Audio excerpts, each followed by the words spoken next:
Chapter 797. For this long trip, Yang Yi installed a baby safety seat for Shi. However, the comfort of the convertible sports car did not decrease at all. The little girl sat in the sports car, and when the car drove onto the country road, Yang Yi slightly increased the speed. She happily grabbed the seat belt and looked left and right in the car. Which side was she looking at? She looked at her father driving. When he was concentrating on driving, his expression was so serious. Or if she looked at the front, the scenery in front was following the whistling sound of the wind, rushing toward her face at a fast speed. Or if she looked at the side, the beautiful scenery rushing toward her was also quickly disappearing. "Papa, I haven't said goodbye to Xiaobai today." She happily laughed for a while. Finally, she had a little free time to think about other things. The little girl said to her father in a daze, "You can play with it tomorrow." Yang Yi casually said, But I told Xiaobai yesterday that I would play with it today." She shook her little head and said seriously, "You can't break your promise. Xiaobai will be very sad."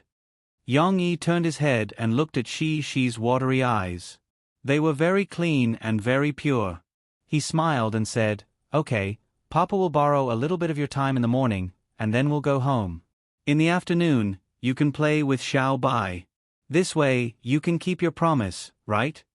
Shi thought about it carefully and felt that it was quite reasonable. She happily said, "N." The country road kept going north. Yang Yi followed Henian's instructions. Soon, he drove the sports car to the largest farm in the town. Several cowboys guided him to find Doug, who happened to be at home. "Young, I'm very surprised that you actually came to my house as a guest. Hey, you even brought your little princess?" Doug came out of his mansion, which was a bit like the White House. When he saw Yang Yi and his daughter, he knew that Yang Yi was not here to find trouble.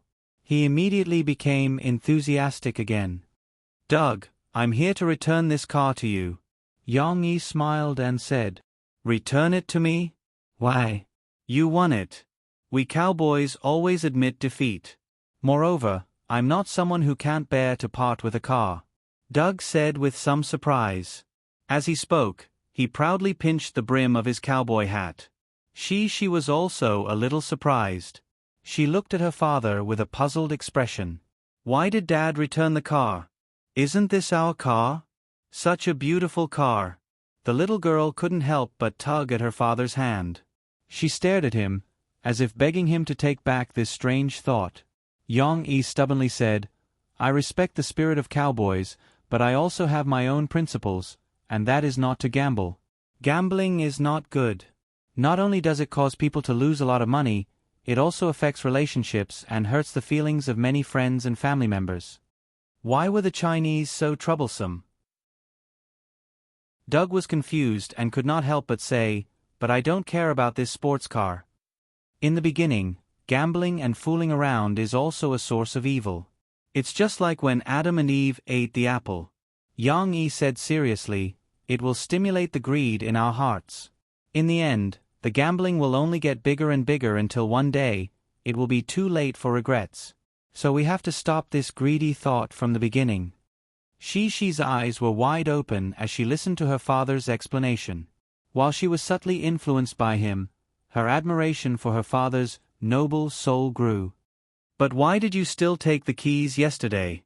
Doug did not deny that Yang Yi was right. He was not as determined as before, but he was still a little curious. "Did Mo agree to you returning the car?" "He was very supportive of my actions. He said that it would be a good role model for our children to see." Yang Yi smiled slightly and patted Shi's little head lovingly. "As for taking the keys yesterday, it was because your car was too cool. I couldn't help but want to try driving it. At the same time, I wanted to let my child experience a sports car." Doug could not help but laugh. He winked at Shi and said, "Child, what do you think of this car? Is it fun?"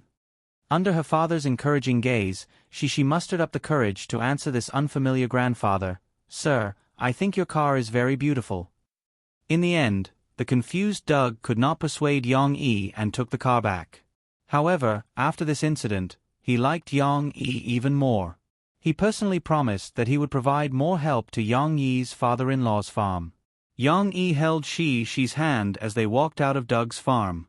Mo Henian's jeep was already waiting outside. She hugged her grandfather in surprise. Yang Yi was not very surprised, because he had noticed that his father-in-law's car had been following behind them. After Mo Henian let Shi get into the car, he looked at Yang Yi and said emotionally, "Your education is very expensive. This sports car should be worth at least $500,000, and this was based on the fact that it was cheaper to buy a car in America. But it's worth it."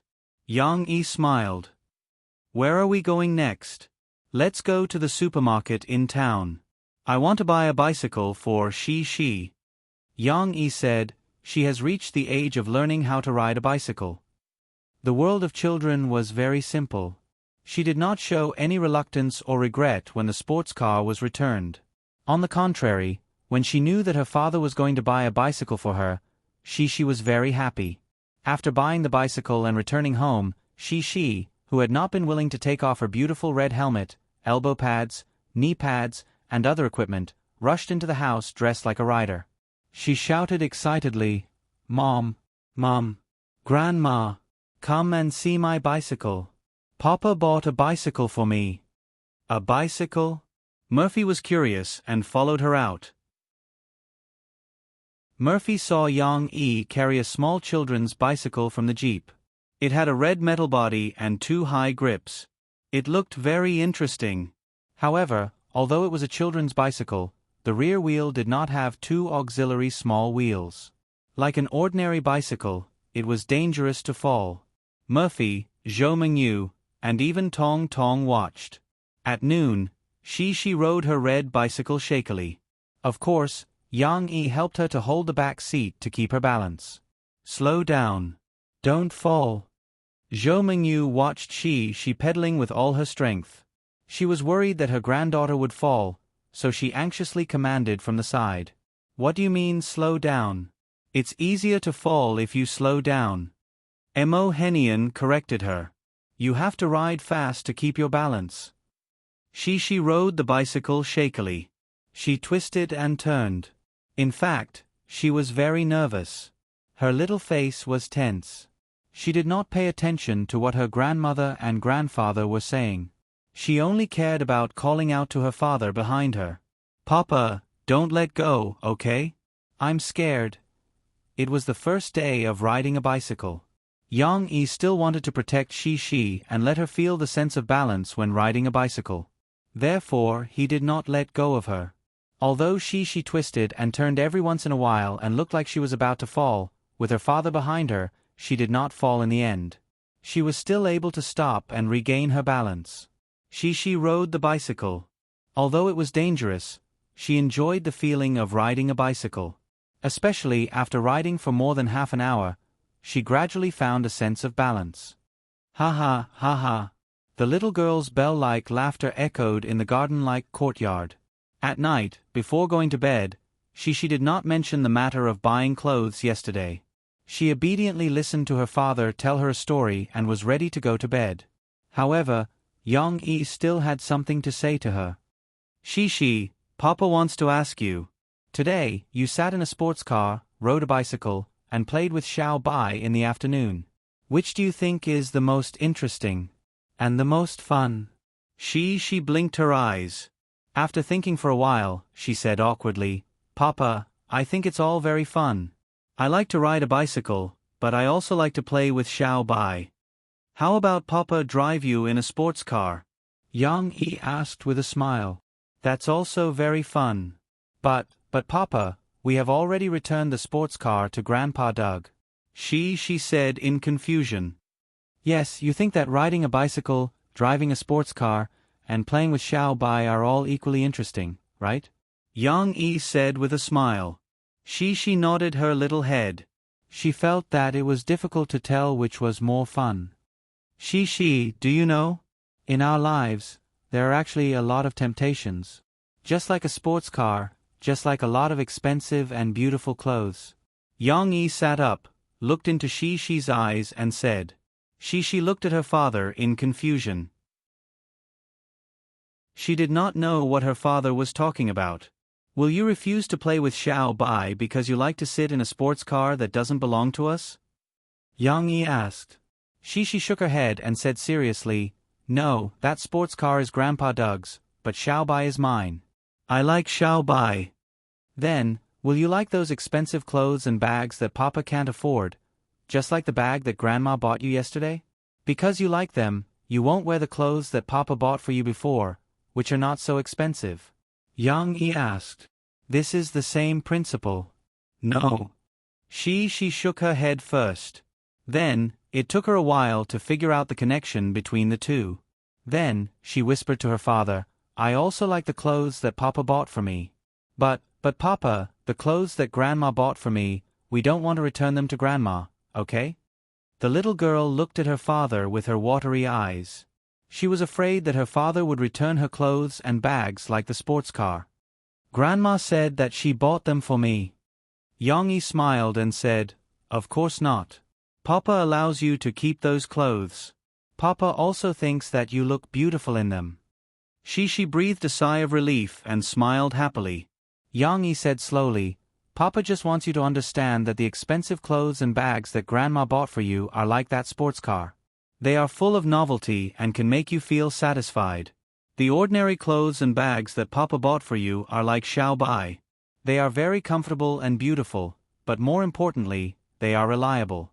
Also, there are a lot of cheap but interesting clothes and bags out there that you haven't tried before, just like the bicycle you rode today. You didn't know them before, but they're worth exploring and pursuing. She seemed to be able to understand, and she listened very seriously. Now that you are enjoying expensive and beautiful clothes and bags, you shouldn't forget the ordinary clothes that you used to wear and the bag that accompanied you for many years. Don't be reluctant to leave those expensive things and easily satisfy yourself, because in this world, there are many inconspicuous but interesting things that are waiting for you to explore. Yang Yi said with a smile, Okay. She nodded obediently. She turned around, hugged her father's arm, and said in a sweet voice, I know. I like Grandma, but I will always like Papa. Yang Yi was stunned for a moment. He smiled and patted the little girl's head, feeling a little happy in his heart. It seemed that she misunderstood something. However, she remembered what her father said. She believed that she would slowly understand it in the future. Chapter 798. She would soon discover that although exploring the unknown was interesting, it also came with a price. Learning to ride a bicycle wasn't just a matter of being protected by her father. If she wanted to truly learn how to ride a bicycle, she would have to suffer a little. After a few days of silence, Yang Yi's micro-broadcasting quietly updated in the middle of the night. My heart aches for Shi. She fell while learning how to ride a bicycle and scraped her calf. Looking at her tearing up from the pain, I suddenly regretted letting go. But then again, if I didn't let go, how would she learn how to ride a bicycle? Fortunately, she didn't act coquettishly in the end. After treating her wound, she bravely picked up the bicycle and parked it herself. Have a good rest and continue to work hard tomorrow. There were 2 photos attached to the micro-broadcast. One was the back view of CC riding a bicycle crookedly, while the other was a close-up of her injured calf. Although only a part of her calf appeared in the camera, it was obvious that it was Shi's. In the photo, the wound had been treated and bandaged by Yang Yi. A small circle of gauze was wrapped around the wound, but from the redness of the skin on the side, it was obvious that the wound was bleeding and the wound was broken. Seeing the micro-broadcasting, the fans felt sorry for Shi and blamed Yang Yi. F***ck, father-in-law, why didn't you protect my wife well? If it were me, I definitely wouldn't let go. There were many people calling him father-in-law. This had become a daily occurrence under Yang Yi's micro-broadcasting. Look at the wound, our little cutie must be in a lot of pain, right? Quickly get better. This seemed to be a comment from a sister fan. It's true that you have to fall a few times to learn how to ride a bicycle. No need to make a fuss. I don't care if you are sad or not. What I care about is why there are 2 photos, but neither of them shows Shi's face. Someone pointed out the problem indignantly. I want to see she's face too. I want to see what happened to our little cutie. There were also some fastidists who said indignantly, didn't you find the flaw in figure 1? Why did she fall and get hurt? It's because Yang E didn't look at she properly after he let go. He's taking photos. Micro-broadcasting was liked by many people, and there were also people who followed the comments to denounce Yang E who was busy taking photos. This was really unfair to Yang E. Of the 2 photos, only the second one was taken by Yang E. The first one was taken by Murphy when she was watching she learn how to ride a bicycle. At that time, she was riding the bicycle crookedly in front, and Yang E was following behind. However, Murphy deliberately chose a scene where she could avoid Yang E. She just wanted to take a picture of her daughter trying to ride the bicycle. Although Cece had fallen, perhaps because she had inherited her father's excellent genes, she was still very talented in sports. She had a good sense of balance. On the second day after the fall, she didn't fall again. She gradually mastered the skill of maintaining balance when riding alone. At first, she was a little shaky, but later, she rode more and more steadily. Yang E didn't even need to follow beside her to protect her. He watched she ride in circles from afar. Looking at her happy smile, he sighed in his heart. Learning how to ride a bicycle, does that count as growing up? However, on this day, not only did she bring a surprise to Yang E, but when the family sat together to prepare for dinner, Mo Henian carried a long box from the side and handed it to Yang E. You prepared a gift for little Yang. Zhou Mingyu was a little surprised and smiled. But the old man was unwilling to admit it. He snorted and said, Who said it's a gift? Last time at the club, he helped me win against that old fox, Doug. This is the reward. You're my father-in-law. It's my duty to help you. What reward do you want? Yang E evaded when he heard this. Murphy watched from the side, and her heart was full of joy. Although her father didn't admit it, Murphy could feel that his attitude toward Yang E had changed dramatically. Murphy smiled and pressed the long box that Yang E was evading into Yang Yi's hand. She said, Papa gave it to you, so take it. Papa, you're really too much. It's obviously a gift, but you still say it's not. She didn't wait for Yang Yi's explanation. She waved her hand and looked curiously at Yang E. She said, Well, let's not talk about this. Yang E, open it and take a look. See what Dad gave you. It seems a little heavy. What is it? Opening the gift? She was arranged to sit next to her grandmother, so she couldn't see from her own chair. But how could she miss such a wonderful scene of opening the gift? Even if the gift wasn't hers. Wait a minute, I want to see it too. The little girl turned around and jumped down from her chair. She giggled and walked over to her father's side to look at it. Yang E opened the box, revealing another plastic box that looked like a toolbox. There was a logo on the box, which was a combination of the words XXX Hunting Bow and a logo of antlers. No wonder it was heavy. Yang E opened it by the way, revealing some materials for assembling a hunting bow and the shafts of 12 arrows inlaid with sponge. The shafts were made of carbon and aluminum. They were very strong, unlike the soft and light arrows used in the shooting field. These were hunting arrows. Papa, why did you buy Yang E a bow and arrows? Murphy asked in surprise. She thought it was a gift, but it turned out to be such a strange thing. Mo Henian said lightly, Last time at the club, I saw that he liked to play with bows, so I asked someone to order one for him. This was an American-style hunting bow. In fact, Yang E preferred traditional hunting bows. Traditional bows were heavier than modern American-style hunting bows, but the disadvantage was that they didn't have an arrow stand. But Yang E played with traditional bows in the jungle in his previous life, and he played with them to a certain extent. An arrow stand was meaningless to him. But after all, it was a gift from his father-in-law. Yang E smiled happily and said, Dad, you know me well. I've always wanted a bow and arrows. Although I can't take it back, it's not bad to play with it here. The main reason why he couldn't take it back was that the customs procedures were too troublesome.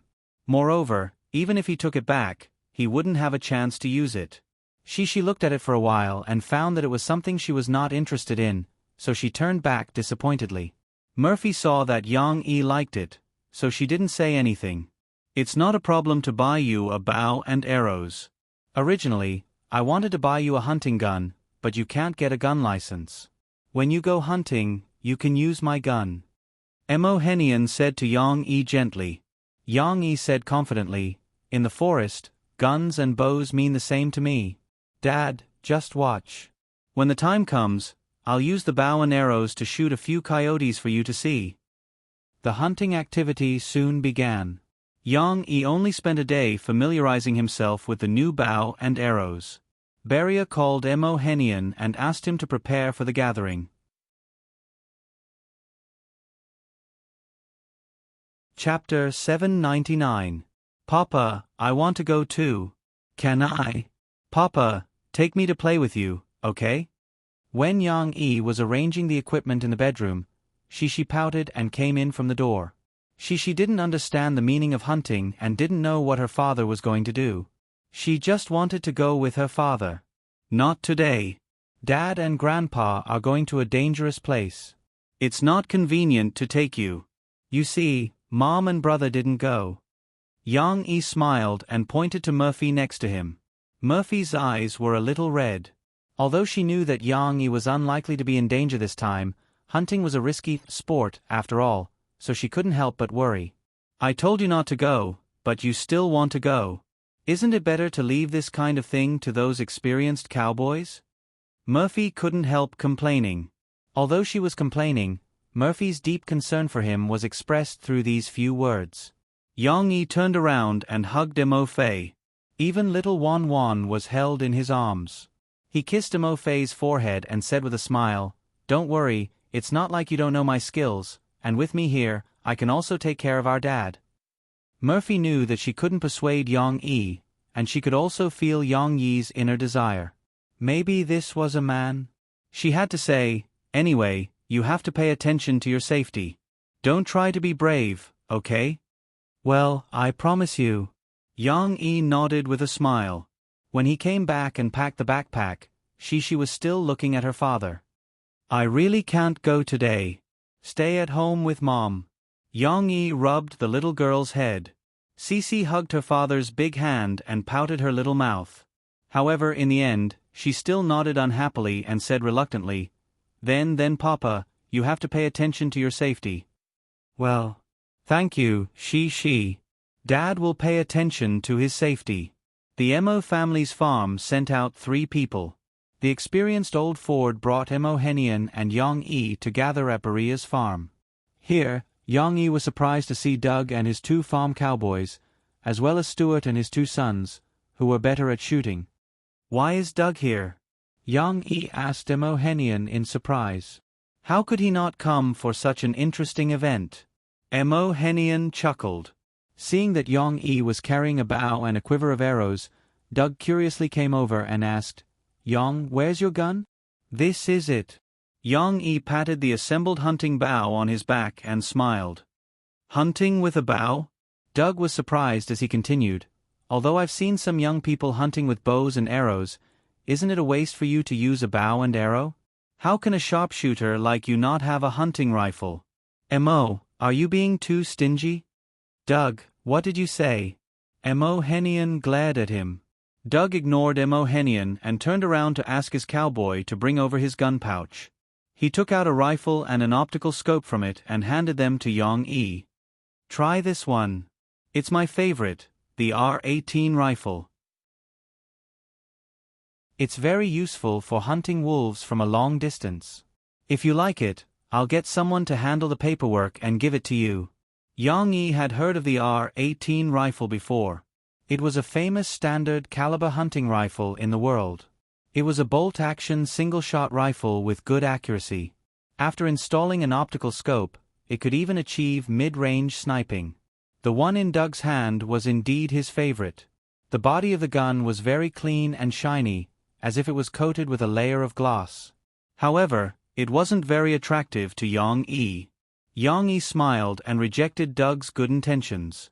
Mo Henian looked at Doug proudly and said, See, it's not that I'm stingy. It's just that he doesn't want to use a gun. This bow was given to him by me. He likes this kind of plaything. What a pity, what a sharpshooter.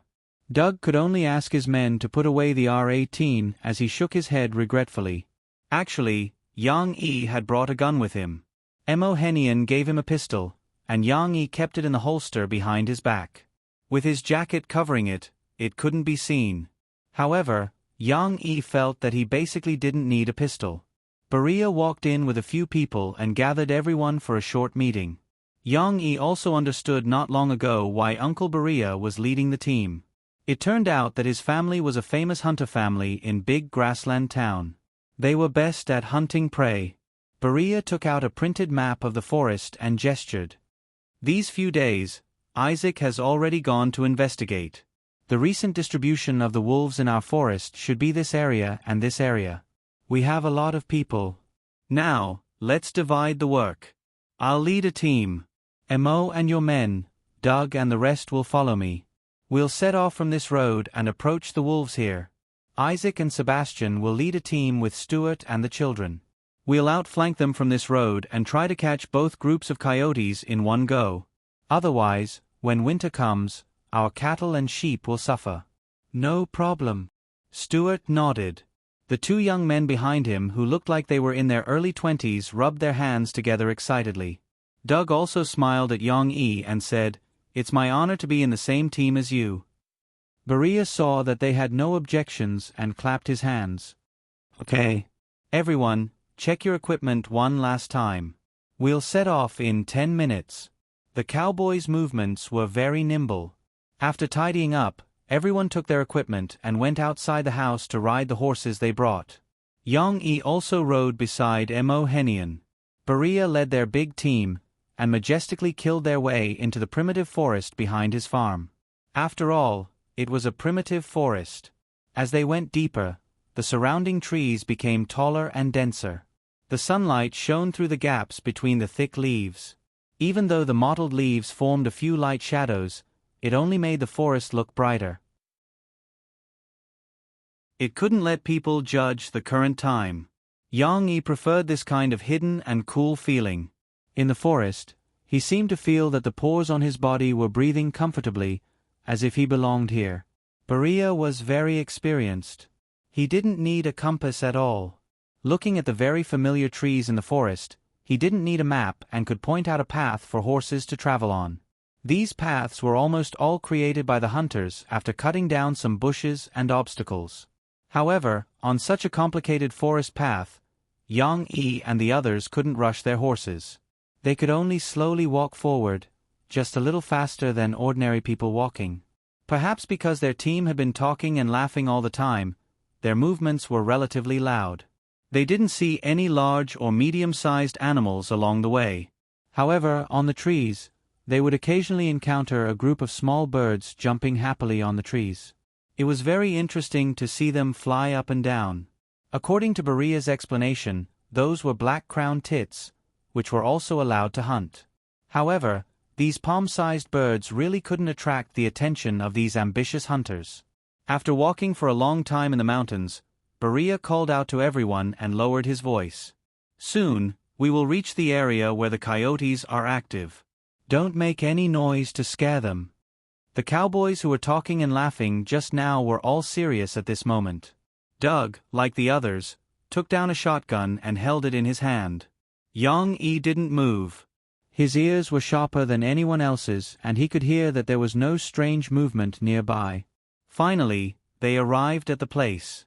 Beria asked everyone to dismount and gather the horses. He calmed them down and asked a hunter from the Beria family to stay behind and look after them. Subsequently, Beria took the rest of the people to the ambush site to make a simple bunker. In fact, they just picked a bush downwind and put some branches and dead leaves as camouflage. They hid behind it and set up their guns. Is this how they play? Isn't this too shameless? Nearly 10 rifles. Are they going to play a tower defense game? Even if there were dozens or hundreds of coyotes, wouldn't they be able to eliminate them? But the problem was that coyotes were different from wolves. They didn't appear in groups. Most of them were male and female, and at most, there were a few children. Even the largest family, including the pot, could only be counted with 2 hands. This was a bit too much. When it came to hunting, Yang Yi preferred guerrilla warfare. It was best to hunt alone. But today, he had to protect Mo Henian. He couldn't be alone. So, he had to be patient and follow the team. Then, Yang Yi was about to have an eye-opener. Baria actually took out a pager and blew it. That was a simulator of the sound of rabbits struggling. They weren't waiting for the coyotes to appear, but took the initiative to lure them. Are all Americans hunting like this?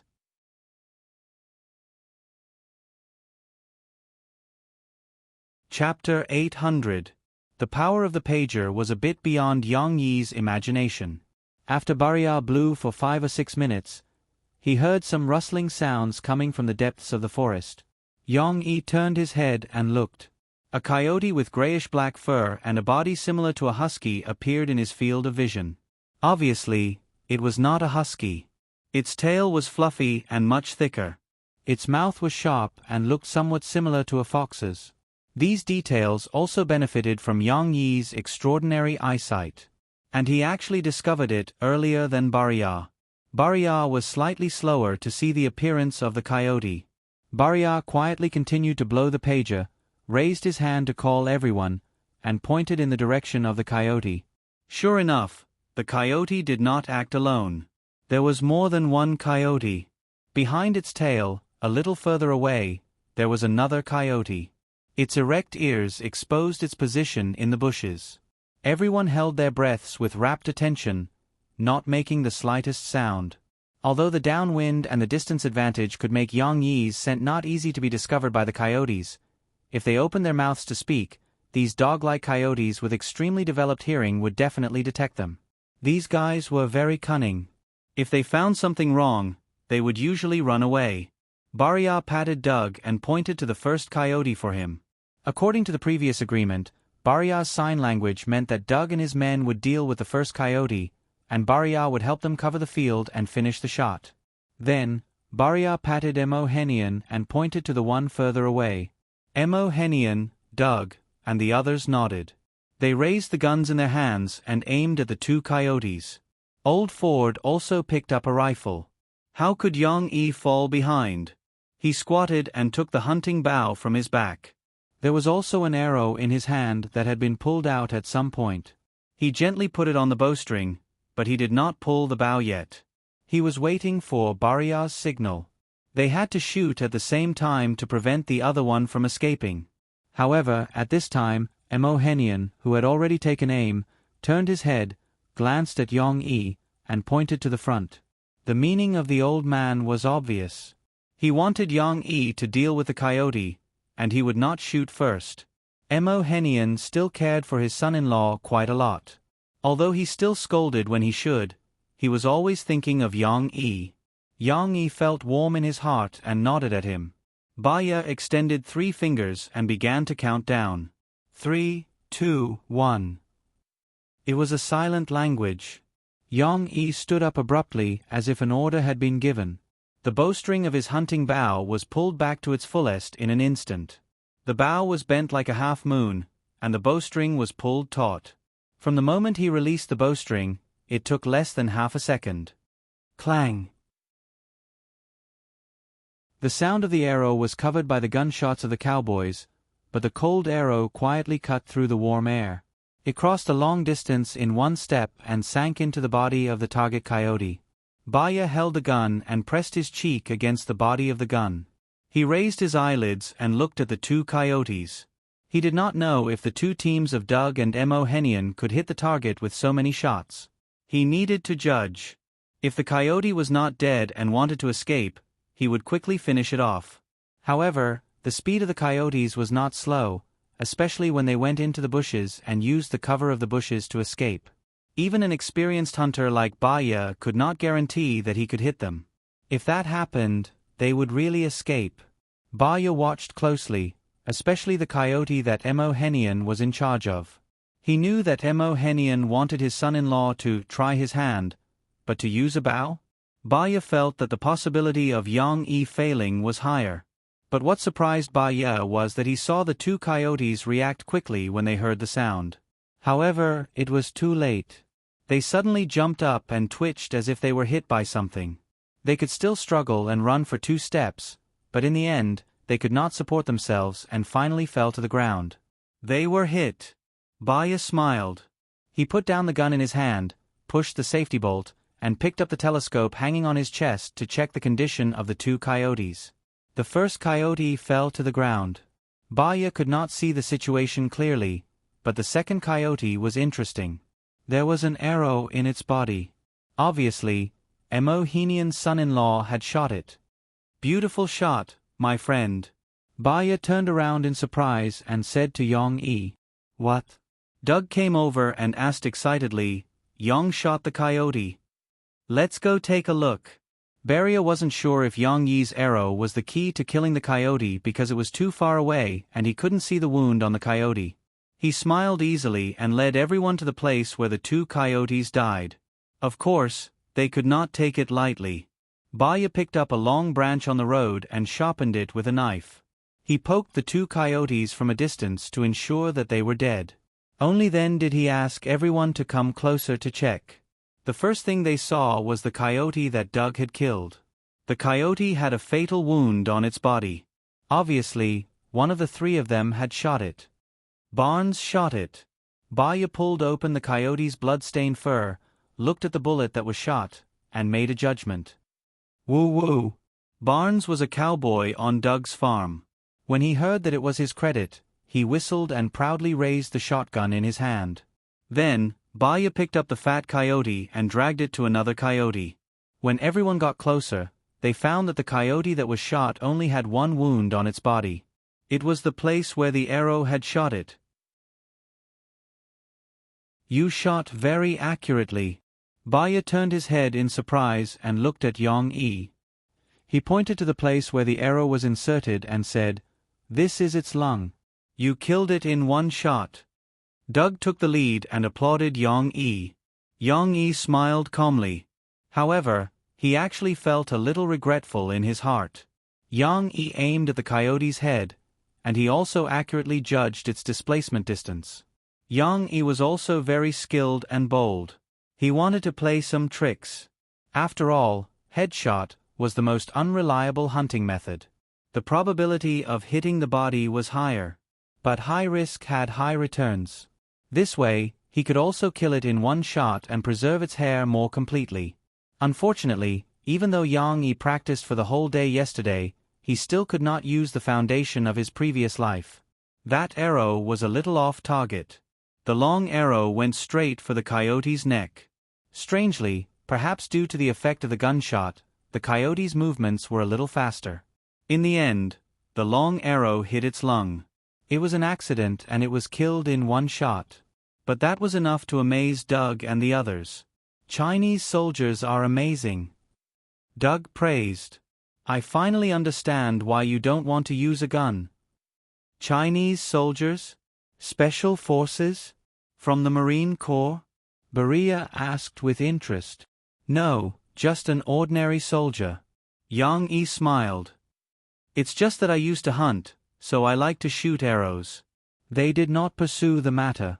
After Baya asked everyone to take photos of the coyotes, he called for everyone to hang the 2 coyotes on a dead tree. He and the equally experienced old Ford put on gloves, took out sharp knives, and deftly skinned the coyotes. It seemed that they had indeed hunted a lot. Like a butcher dismembering an ox, they quickly pulled, and scraped. After a while, the 2 coyotes' skins were peeled off and treated with special medicine before putting them into their carry-on bags. Baya would take the 2 coyotes' skins back. After treating them, he would bring them back to Doug and Emohenian as souvenirs. The rest of the coyotes' bodies were thrown into the forest by Baya for other animals. They looked down on the coyotes' meat. Let's clean it up and look for the next coyote's trail. Baya and Ford went to the stream in the forest to wash the blood. Yang Yi and the others naturally followed. However, they did not expect that the coyotes would come to them without them looking for them. Sure. Baya and Yang Yi discovered it almost at the same time. Baya asked everyone to stop talking and pointed to the hillside on the other side of the stream. This time, everyone was more familiar with it. They hurriedly found some rocks to hide themselves, and only then did they look into the distance. Yang Yi was the first to discover it, but he did not look carefully just now. Now that he observed carefully, he realized that the two coyotes on the other side of the stream seemed to be doing something. They were creeping in the bushes, their grayish-black figures appearing and disappearing. They are also hunting. Baya suppressed the excitement in his heart and answered Yang Yi's doubts in a very soft voice. Hunting? What were they hunting? Soon, the answer came out. In Yang Yi's vision, a few white-tailed deer appeared. One of them was a big deer, and the other three were young deer. The young deer were very small, as if they had just been born not long ago. Their thin and long legs trembled as they walked. It made people tremble in fear, as if their legs were about to break. They were nibbling on the young bush's new buds. The big doe was still vigilant, looking up from time to time. The young deer, on the other hand, were not on guard. They spread their hind legs and lowered their heads. The rich and sweet buds attracted their attention. They were unaware of the impending danger.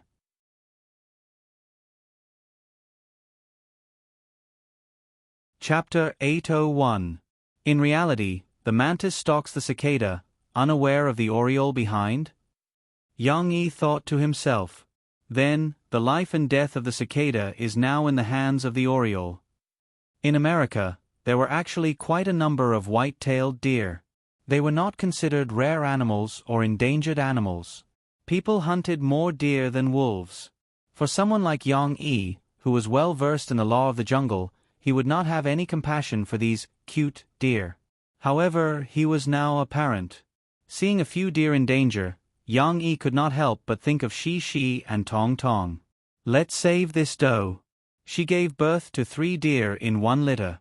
These days, it is not easy to reincarnate deer. Yang Yi thought as he removed the hunting bow from his back. However, in a flash, the 2 coyotes that had been lurking for a long time had already launched an attack when Yang Yi removed the hunting bow as quietly as possible. Quick! Shoot! Hit the 2 coyotes! It had to be said that it was not only Yang Yi who had the idea of protecting the deer. Beria did not care that his hands were a little dirty. He quickly threw down the bag with the wolf pelt and took out his gun. However, for safety reasons, everyone's gun was not loaded with bullets. Their reaction was a little slow. Even Beria, who was the fastest, had to grab 2 shotgun shells from the bullet bag at his waist and anxiously stuff them into the double-barreled shotgun. This would take time. 2 coyotes have already rushed to the white-tailed deer. The big doe hurriedly ran away with the baby. Although the little white-tailed deer were just born a few days ago, they were natural runners. Their dexterous posture made them jump up and down in the bushes. In a short time, they ran far away. However, there was a deer that was weak when it was born. Perhaps because it was a triplet, it was ostracized in its mother's stomach and was malnourished. Compared to its brothers and sisters, it was obviously smaller. Its 4 hooves were thin, and when it stood up earlier, it was a little weak. It still needs time to develop, but now the coyotes don't give it a chance. They are very cunning. With a sudden attack, they scared the doe and the other 2 strong fawns to escape without a trace. But they suddenly turned around halfway, changed their target, and rushed to the weak fawns who were also trying to escape, but their speed was worrying. Damn it! Yang Yi unscrewed the cap of the quiver, threw the cap on the ground, and hurriedly pulled out 2 arrows. At this time, he saw a coyote approaching and biting the weak fawn's hind leg. His heart sank. Yang Yi didn't have time to think too much. He knocked 2 arrows in his right hand, knocked one first, raised the hunting bow, pulled the bowstring, and shot. Buzz! The sound of the bow and arrow broke the commotion at the stream. Without the cover of gunshots, it was so clear. Beria turned his head as he stuffed the bullets. He looked at Yang Yi's calm and sharp eyes in surprise. Woo! The cry of a wolf came from the other side. He turned his head again and saw that the coyote that had bitten the fawns had already curled up. It wailed and fell beside the fawns that were still limping. In a documentary about African lions in the past, when a hungry lioness attacked a newborn antelope, it showed a cruel side like a cat playing with a mouse it had caught. It did not bite the antelope that could not run fast at all. Instead, it ran behind the antelope and used its claws to pull one of the antelope's hind legs, constantly interfering with its escape. It would be better to give it a quick death. The little antelope miserably kept running and being teased. In the end, the lioness scratched the little antelope until it was covered in blood and fell to the ground. Only then did she bite the little antelope's throat reluctantly. Coyotes were canines and did not have the leisure to tease the fawns like a big cat. If there was a chance, it would mercilessly bite the fawns' throats. However, it did not have the chance. This time, Yang Yi shot very accurately. To be safe, he did not shoot the coyote's head to show off his skills. His arrow directly pierced the coyote's heart. It was also a fatal arrow. However, the fawns that had been bitten on the hind legs were still struggling to limp forward. It was almost crawling now, but it was still crawling in pain. It showed the same tenacious desire to survive as the antelope. When its companion fell to the ground, another coyote subconsciously chose to rush over to check on it. At that moment, someone fired. Bang!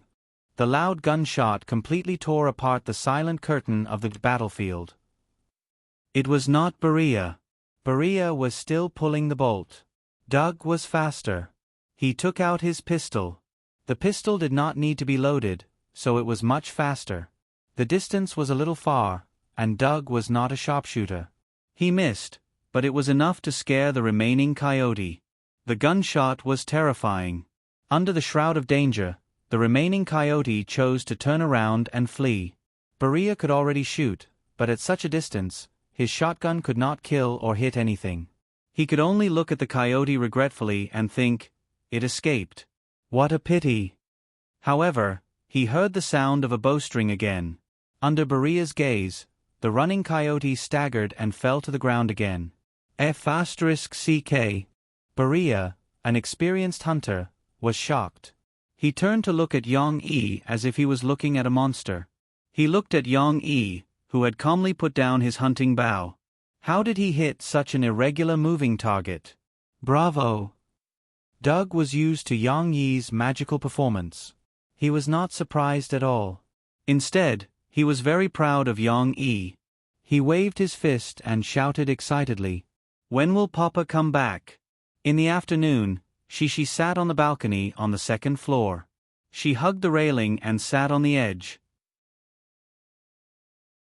Her two slender legs were hanging down from the balcony. The little girl looked at the entrance of the courtyard in a daze. She looked at the cowboys who were working outside the courtyard in the distance and whispered in a low voice. On the small sofa on the balcony beside her, the Great Dane was lying on its side. Its long legs stretched out of the sofa. It heard she's whisper and raised its head. It looked at the little master and then lowered its head again. It was silent. After an unknown amount of time, the Great Dane suddenly pricked up its ears. After a while, it got up from the small sofa and walked to she's side. It wagged its tail and looked in the direction that she was looking at. Not long after, a pickup truck appeared at the end of their vision. Behind it, Ford rode a horse and followed closely with two empty horses. "It's Papa!" She shouted in surprise. The little girl's eyesight was very good. She could see that sitting in the passenger seat was her father, whom she had missed all day. "Blackie, did you see that? Papa is back." She turned her head and said to the black Great Dane in surprise, "Yeah, Papa is back." She did not care whether the Great Dane responded to her. The little girl quickly retracted her long legs, got up from the ground, and ran down happily to greet her father.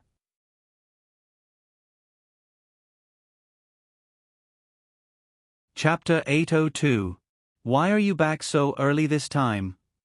She ran downstairs happily.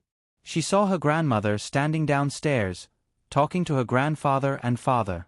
Murphy was also standing beside her. Tong Tong, who was in her arms, also saw her father. She was smiling happily with her little dimples on her face. She reached out her two little hands and cried, Ah, ah. She wanted her father to hug her. It was not unreasonable for Zhou Mingyu to feel that it was strange. It was only 3 in the afternoon, and Mo Henian and the others were already back. Although Zhou Mingyu was very happy to see them back safe and sound, according to their past experience of hunting, they usually came back when it was close to night. They were indeed early today. We saved this deer from 2 wolves in the morning. Yang Yi pointed at the deer tied up in the back of the pickup truck and explained, its leg was injured, so we came back first to take it to the vet in town. The pickup truck belonged to Berea, and they came back to inform their family so that they would not worry. Dear? Shi's eyes lit up. She jumped hard at the door on her father's side and shouted, Papa, I want to see the deer, I want to see the deer. The pickup truck was huge. Yang Yi's tyrant used to be smaller than it. She tried to jump, but she could not reach her father's height. Yang Yi withdrew his hand from Tong Tong and smiled as he opened the back door and asked, Do you want to go with us? We are going to the vet to treat the deer. It was not convenient to bring Shi along when they went hunting in the forest. However, the environment was different now. In a safe environment, Yang Yi was happy to let Shi see some new things. I want to go. He. Shi climbed up the tall pickup truck happily. The advantage of her long legs was reflected at this time. She climbed up without much effort. She climbed into the back seat and looked in the direction her father pointed. Finally, she saw the deer her father was talking about through the back window. It was a very petite deer, about the same size as the sheep in Grandpa Ford's sheep pen. It had dark brown skin and beautiful rows of white dots on it. The most pitiful thing was its pair of panicked and helpless eyes. Its eyes were big and pure black, but its eyelids were drooping, making it look a little too weak. Papa, Xiaolu is so cute. Why did you tie it up? Shi defended Xiaolu.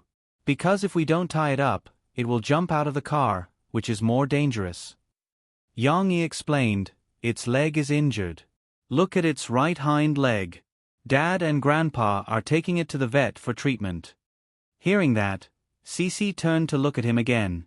Half an hour later, at the veterinary clinic in town, an old man named Lister, whom Zhang Hang had met at the shooting range last time, called out to Yang Yi and Mo Henian to move the deer from the car onto a canvas. Ah! After the rope was untied, the little deer began to struggle again, and even let out a miserable cry. Although it was exhausted, the little guy's desire to live was really admirable. She was on the side, holding her father's hand. She was so nervous that her big eyes were full of worry. It's not a big deal. The wound is in the muscle, and it didn't bite the bone. Clean it up and bandage it. It will get better after a while. Fortunately, Lister was experienced and quickly calmed the deer down. He held Xiaolu's head and checked its wound. Shi, who was relieved, finally had time to ask her father about the question in her heart. Papa, why was Xiaolu injured? In fact, Yang Yi had asked this question before, but Shi didn't pay attention. Yang Yi patiently explained to her again, but this time, Yang Yi didn't talk about coyotes. He described the dangerous situation with a concept that Shi was more familiar with, Big Bad Wolf. Ah! Big Bad Wolf? Then what should we do? The Big Bad Wolf wants to eat Xiaolu. It's so bad. Shi said nervously. So, Dad defeated the Big Bad Wolf. Yang Yi gestured and laughed. Dad shot 2 arrows, and the 2 big bad wolves fell down, just in time to save Xiaolu. Papa is so powerful. She looked at her father with admiration. Her 2 big eyes seemed to have little stars twinkling. Sit down. It's just a basic operation. Ha. Yang Yi laughed. The satisfaction at this moment was even stronger than when he was being admired by his companions when he shot the escaping coyotes. Papa, then what about Xiaolu's papa and mom? After looking at Xiaolu for a while, she suddenly thought of a problem and said worriedly, its papa and mom must be very worried because it was bullied by the big bad wolf. Yang Yi didn't think that his daughter could think of such a problem, and even care about Xiaolu's parents. Its mother ran away with the other 2 fawns, and Dad can't find them. Maybe they thought that Xiaolu had been eaten by the big bad wolf. Yang Yi explained. Ah. She looked at her father in surprise. Yes, it doesn't have parents now. Yang Yi nodded. She felt sad for Xiaolu, and the little girl said sadly, Then, what about Xiaolu? She liked this beautiful deer very much. When it was being treated, she had been standing next to it, nervously watching Grandpa Lister bandage the deer. When it is cured, send it to Grandpa Doug, the grandpa who we returned the sports car to last time. His family has some deer, so he can help take care of it. Yang Yi said. However, Cici was not happy. After listening to her father's words, she pouted her little mouth unhappily. However, she hesitated and didn't know how to say it. What's wrong? Yang Yi saw his daughter's appearance and guessed her thoughts. He smiled and said, Don't tell me you want to raise Xiaolu. She pursed her lips, twisted her little butt, and stomped her little feet on the ground, and said with grievance, I thought, Daddy, Xiaolu was going to give me a birthday present. Xi's birthday was 2 days later. Yang Yi looked at his daughter's appearance and his heart softened. He said, It's not that I can't leave it to you, but it's not like Xiao Guai, Baozi, and Hai Hei, who can be raised at home. It's more like Xiao Bai, who lives outside. But that's not a problem, right? Daddy can build a deer pen for it with Grandpa. Yang Yi was a little embarrassed at first, but seeing that she was a little happy, his tone changed and became more positive. Mo Henian nodded his head cooperatively and said, Lay down some comfortable hay. Oh, right, Lister, do you know how to raise this deer? What to eat? Horse milk. Milk. This deer should be less than a month old, about 20 days old. You can feed it with goat milk. After a week or so, take some fish liver oil and vitamins. Come to me later, I'll prescribe you medicine. Lister pushed up his glasses and said, I can write you a detailed feeding method. Can we use deer milk? Doug's family should have deer milk. Yang Yi said. Of course, that would be better.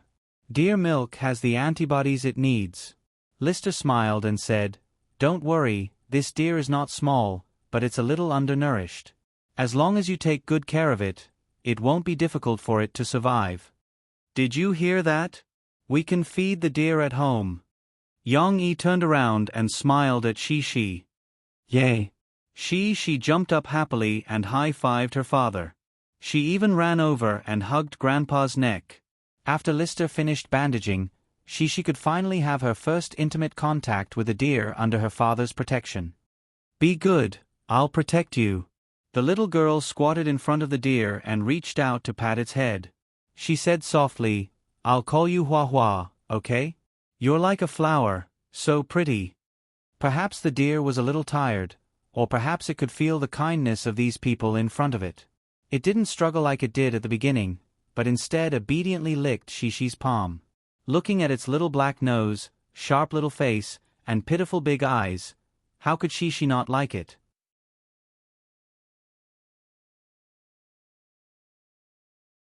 Chapter 803. She had unexpectedly gained a little deer as her little friend in America. This was a special surprise for the little girl. She didn't even pester her parents to find out what her 6th birthday present was. She felt that having Hua Hua was already the best birthday present. Therefore, besides bringing Little White out for a walk every morning, the little girl had an additional task of cleaning the deer pen for Hua Hua. Since she had chosen to keep the deer, Yang Yi naturally wanted the little girl to bear the responsibility of taking care of the deer. He wanted her to understand how difficult it was to take care of a large pet. Feeding the deer was more complicated, so the adults took over. Although cleaning the deer pen was a little dirty and tiring, it was still within Shi's capabilities. On the 3rd day after adopting the deer, it was Shi's birthday. Early in the morning, Shi, who had just washed up and hadn't eaten breakfast, took her little broom and set off with her father. Sweep, sweep, Hua Hua's house, so clean, sleep well, grow up quickly. The little girl walked and hummed to herself. It was as if she had made up the lyrics herself. She sang softly and rhythmically as if she was singing. She seemed to be in a good mood. When they reached the stables, Yang Yi opened the door and brought Shi to the little cubicle for the deer. At first, Yang Yi thought that he would have to build a deer pen for the deer, but old Ford said that there was an empty stables in the stables. It was just nice that the deer could use it. Shi's arrival attracted the attention of many hungry ponies.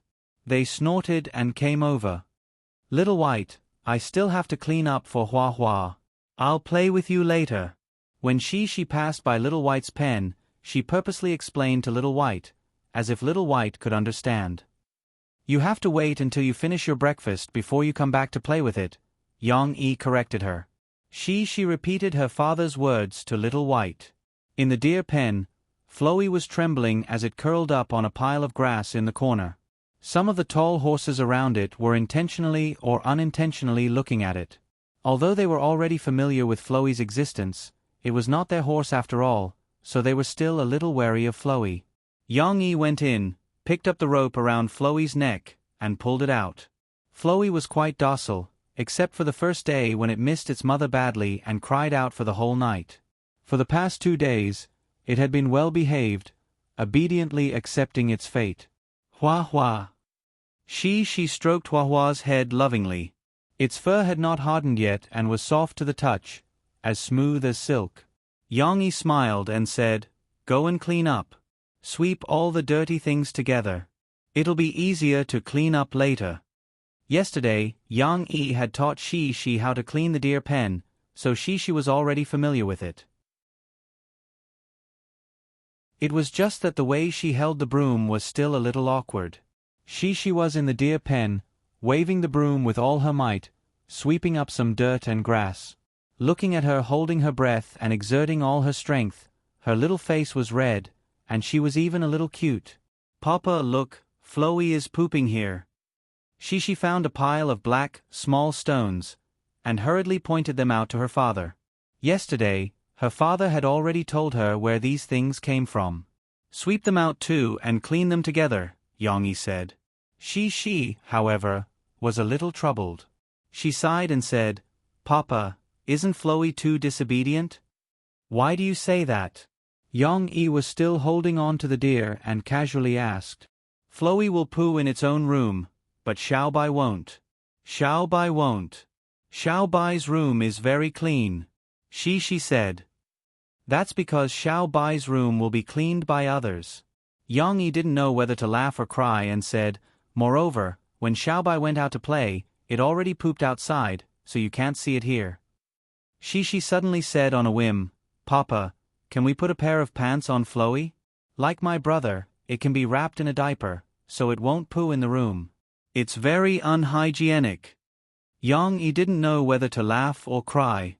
After explaining for a while, he let her continue to work instead of thinking of a way to make Flowey not poo. This way, she wouldn't have to clean. Yang Yi didn't expect that on Shi's birthday, he would receive a piece of good news. Guazi made an overseas call and told him that the admission results of Huijia Primary School were out, and 5 families had passed the exam. "How are the real results?" "Forget it, don't talk about others. Just tell me how she and I did in the exam. If we didn't go through the back door, could we get in with real results?" Yang Yi asked. He was very interested in the first written exam he had experienced. He even couldn't help but have a competitive mentality. Guazi said with a smile, "Brother Yang, what I'm talking about is the real results. My aunt didn't even have to do anything, and she found out that you passed the exam. Isn't this a better result?" They all passed. Yang Yi was a little emotional. However, this was normal. The parents of the 5 families had received good education. Needless to say, Yang Yi, Lan Cao Kai, and Nan Yun. Although Yang Yi's education was lower, no one would question his education level. Chen Guoqiang was a sports player, but he was also an undergraduate student who graduated from a sports university. The 5 children were also smart, and they were not particularly naughty and difficult to discipline. How could they not pass a small exam? However, Yang Yi still needed Guazi's aunt to help with one thing, and that was the allocation of classes at the beginning of the school year. Lan Cao Kai hoped that Lan Xian and she would be in the same class, but since they were both in the same class, Yang Yi also asked Gua Ziyi to arrange the other 3 children. When Gua Ziyi called Yang Yi, he was actually not in Zhongqing. This summer vacation, Gua Ziyi also went to the Beijing film and television base.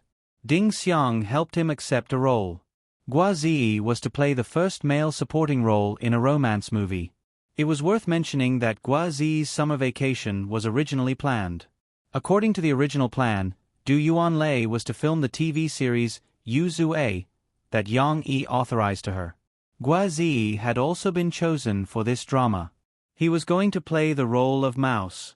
However, since the filming of The Shawshank Redemption had started, Yang Yi fought for a rare opportunity for Du Yuanlei to learn and improve herself. He asked her to be Wu Yian's assistant, which meant that she had to do all the chores. Even so, not everyone could do chores for an international director. Therefore, the filming of Yu Zue was postponed, and Du Yuanlei went to prison with a group of men. It was also good for Gua Ziyi to film in Beijing, and it was more convenient for Ding Xiang to take care of him and Yang Huan. Of course, not everything had to be handled by Ding Xiang. Mo Shaowan also arranged 2 assistants for Ding Xiang, 1 male and 1 female. They were enough to deal with all kinds of complicated situations. For example, now, Yang Huan's task today was to play the role of a tofu seller. This was also a special guest role, but it was rare for her to have 2 lines. She had just finished filming and returned to the side of the set to remove her makeup when several reporters suddenly rushed up to her.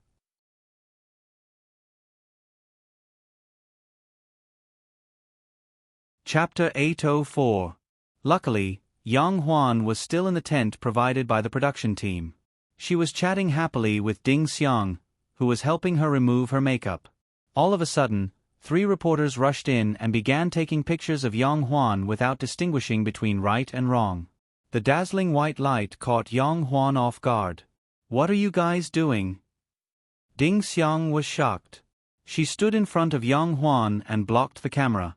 "This is the changing room. Don't you know the rules?" she scolded angrily. However, the reporters were thick-skinned and ignored Ding Xiang's anger. They put down their cameras and took out their recording pens. They fought to be the first to ask Yang Huan, what's your role in the production team of 3 Shots Case and Dragon in Jianghu? According to reliable sources, you've been playing an ordinary role in the capital film base. Is that true? Why are you still taking on such minor roles when you're already so popular? Previously, there was news that you were invited to be the female lead in a movie, but you rejected it. The director even said that you were acting like a big shot. Is that true? I heard that you can only take on minor roles because the company and your brother are suppressing you to prevent you from flying away. Is that true? A series of questions were thrown out. Yang Huan, who was already a little confused, was dumbfounded. Why did he have to play a minor role and drag Yang Yi into it? It has nothing to do with my brother. I just want to practice my acting skills. That's why I came to the capital during the summer break to try out different roles. Yang Huan replied. What happened? I went to the toilet. The male assistant came late. He was anxious and ashamed. Huan, don't reply. Ding Xiang held Yang Huan down and said to the male assistant, Brother Lin, please guard the door. Dear reporters, please delete the photos from just now before we accept your interview. Why? We're reporters. We have the right to take photos. The reporters argued. Because you violated Yang Huan's privacy. This is the changing room. Ding Xiang said in a deep voice. Of course, it was impossible for the reporters to cooperate obediently, but they couldn't escape either. The male assistant that Mo Shaowan assigned to Ding Xiang was a retired Special Forces soldier from a certain army. As he had a certain friendship with Shen Xinyu asked Yang Yi to help her settle down. Some reporters tried to force their way in, but they were all stopped by Assistant Lin, who was eager to make up for his mistakes. It was inevitable that some physical conflicts broke out in the middle, but without exception, those who tried to force their way in had their arms twisted by Assistant Lin and pressed onto the table next to them. They cried out in pain, "You're restricting personal freedom. You don't have this right. Let me tell you, you're in big trouble." Actually, It was Ding Xiang's first time encountering such an extreme situation. She was just pretending to be calm. In order to ensure that there wouldn't be any major problems, Ding Xiang called Mo Xiaowan, who was far away in America, to ask for advice. However, Mo Xiaowan was even more hot-tempered than Ding Xiang. Confiscate their cameras and say that we bought them. Write a receipt and get someone to transfer the money to them on the spot. But won't there be any legal issues? Ding Xiang covered her phone and asked in a low voice. The company has a legal department. They will handle it if there's any problem. Don't worry. Furthermore, we're in the right here. Who asked them to barge into the changing room? Mo Xiaowan snorted. At most, we'll go to court. It doesn't matter if we win or lose. We can't back down when it comes to our principles. Of course, Mo Xiaowan wasn't reckless. She paused briefly and said to Ding Xiang, "When this is over, report to Big Sister AI and get her to expose this matter in advance. We have to control the tempo of public opinion." Ding Xiang only wanted to protect Yang Huan. She didn't expect there to be so many things to consider. After hanging up the phone, she hesitated for a brief moment and said to Assistant Lin, who was guarding the entrance, "Big Brother Lin, please take their cameras and memory cards." "You can't do this. You're breaking the law," the reporters shouted angrily. Ding Xiang waved her hand at Yang Huan, who was about to speak. It would be more convenient for her agent to handle this matter. Mimicking Mo Xiaojuan's words, Ding Xiang smiled and said in a gentle tone, "It's not illegal. We just want to buy your camera because it's pretty. Don't worry, we'll definitely compensate you enough to buy the same camera." No matter who was right or wrong, Yang Huan would definitely be pushed into the center of the whirlpool of public opinion. Moreover, the reporters would most likely support their own people and support the victim, who was forced to buy the camera. Therefore, that night, the Hua Yi brothers' official micro-broadcasting released an official statement to explain what had happened. Yang Huan acted in many ordinary roles in the Beijing film and television base in order to improve her acting skills. We're very grateful for the concern of the reporters, but we also hope that everyone can give her some privacy.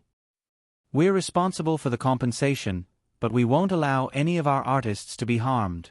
Therefore, our company reserves the right to pursue legal liability from XXXX newspaper, XXXX website, and XXXX magazine for violating other people's privacy.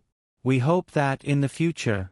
The long Weibo post vividly displayed the tough attitude of the Hua Yi brothers. Of course, Hua Yi and Hua Yi's micro-broadcast didn't get a lot of attention. After Fei Yi's studio, Yang Huan's, Yang Yi's, and even the other 5 members of the Extreme Challenges team reposted it, the official announcement entered the eyes of many people. What surprised the Hua Yi brothers' public relations department was that the conflict between Yang Huan and the reporters didn't receive much attention. Even though some media outlets were cheering for the reporters, they still didn't receive any response from the public. Perhaps they were tired of seeing the conflict between the reporters and the artists. Instead, the netizens were discussing Yang Huan's role as an extra. They couldn't understand why Yang Huan wanted to play an extra like an ordinary person. Wouldn't it be better to play the main role if she was famous? Micro-broadcasting Yang Huan's latest photo of tofu, she made her fans feel sorry for her. "Huan, you're the first celebrity to play an extra.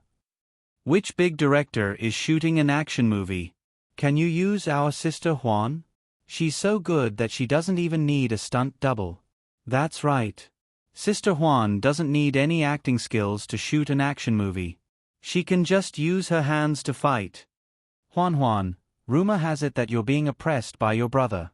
Is that true? Yang Huan didn't see the comments until she came back from work the next day. She was so touched by her fans' concern that she didn't know whether to laugh or cry. She even took a selfie with her phone to explain to her fans why she chose to play an extra instead of playing a role in a movie. "My brother didn't mistreat me. He's very nice to me," he said. "There's a saying that goes, if you don't accumulate steps, you won't be able to travel 1,000 miles. If you don't accumulate small streams, you won't be able to form a river or an ocean. Yang Huan, if you want to go far and succeed in acting, you have to keep working hard. You can't be complacent just because you have some achievements. Remember, you're still a newbie in acting. Isn't it normal for newbies to play ordinary roles? I also talked to many seniors. My master, Yuan Yen, agreed with me. I have to try out more roles and hone my acting skills.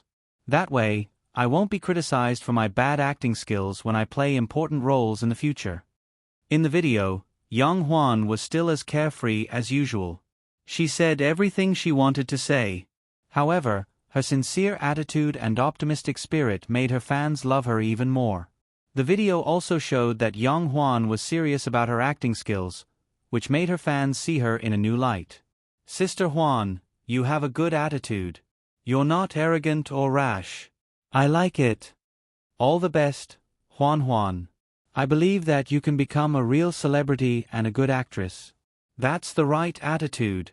You're not like those little fresh meats and big vases who swarm to film and play the leading roles. In the end, all of them have facial paralysis in the camera. It's so embarrassing.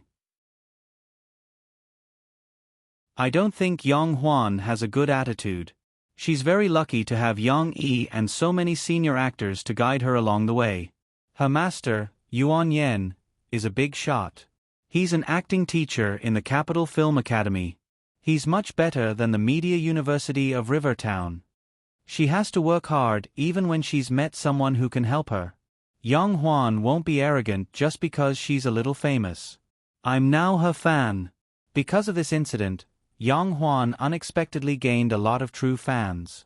She was also praised by the public and the media. She was even compared to other shameless actors who played the leading roles with lousy acting skills. This was something she hadn't expected. However, this was just a small episode. Young Hwan continued to work hard.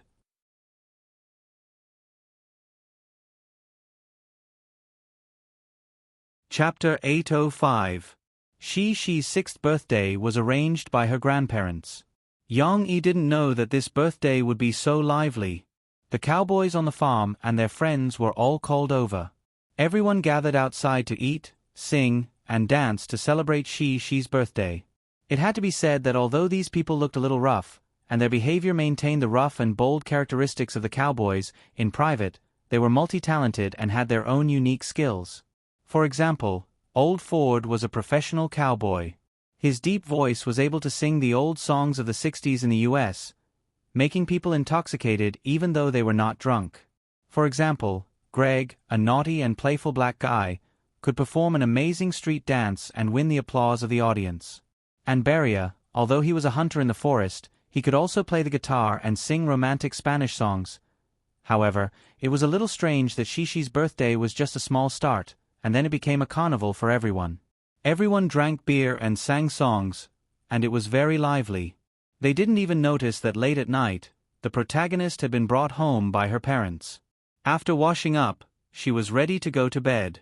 There was a lively singing outside the window, and it seemed that it was no longer a solo, but a group of people singing and dancing around the bonfire. Papa, Greg, and the others are still playing?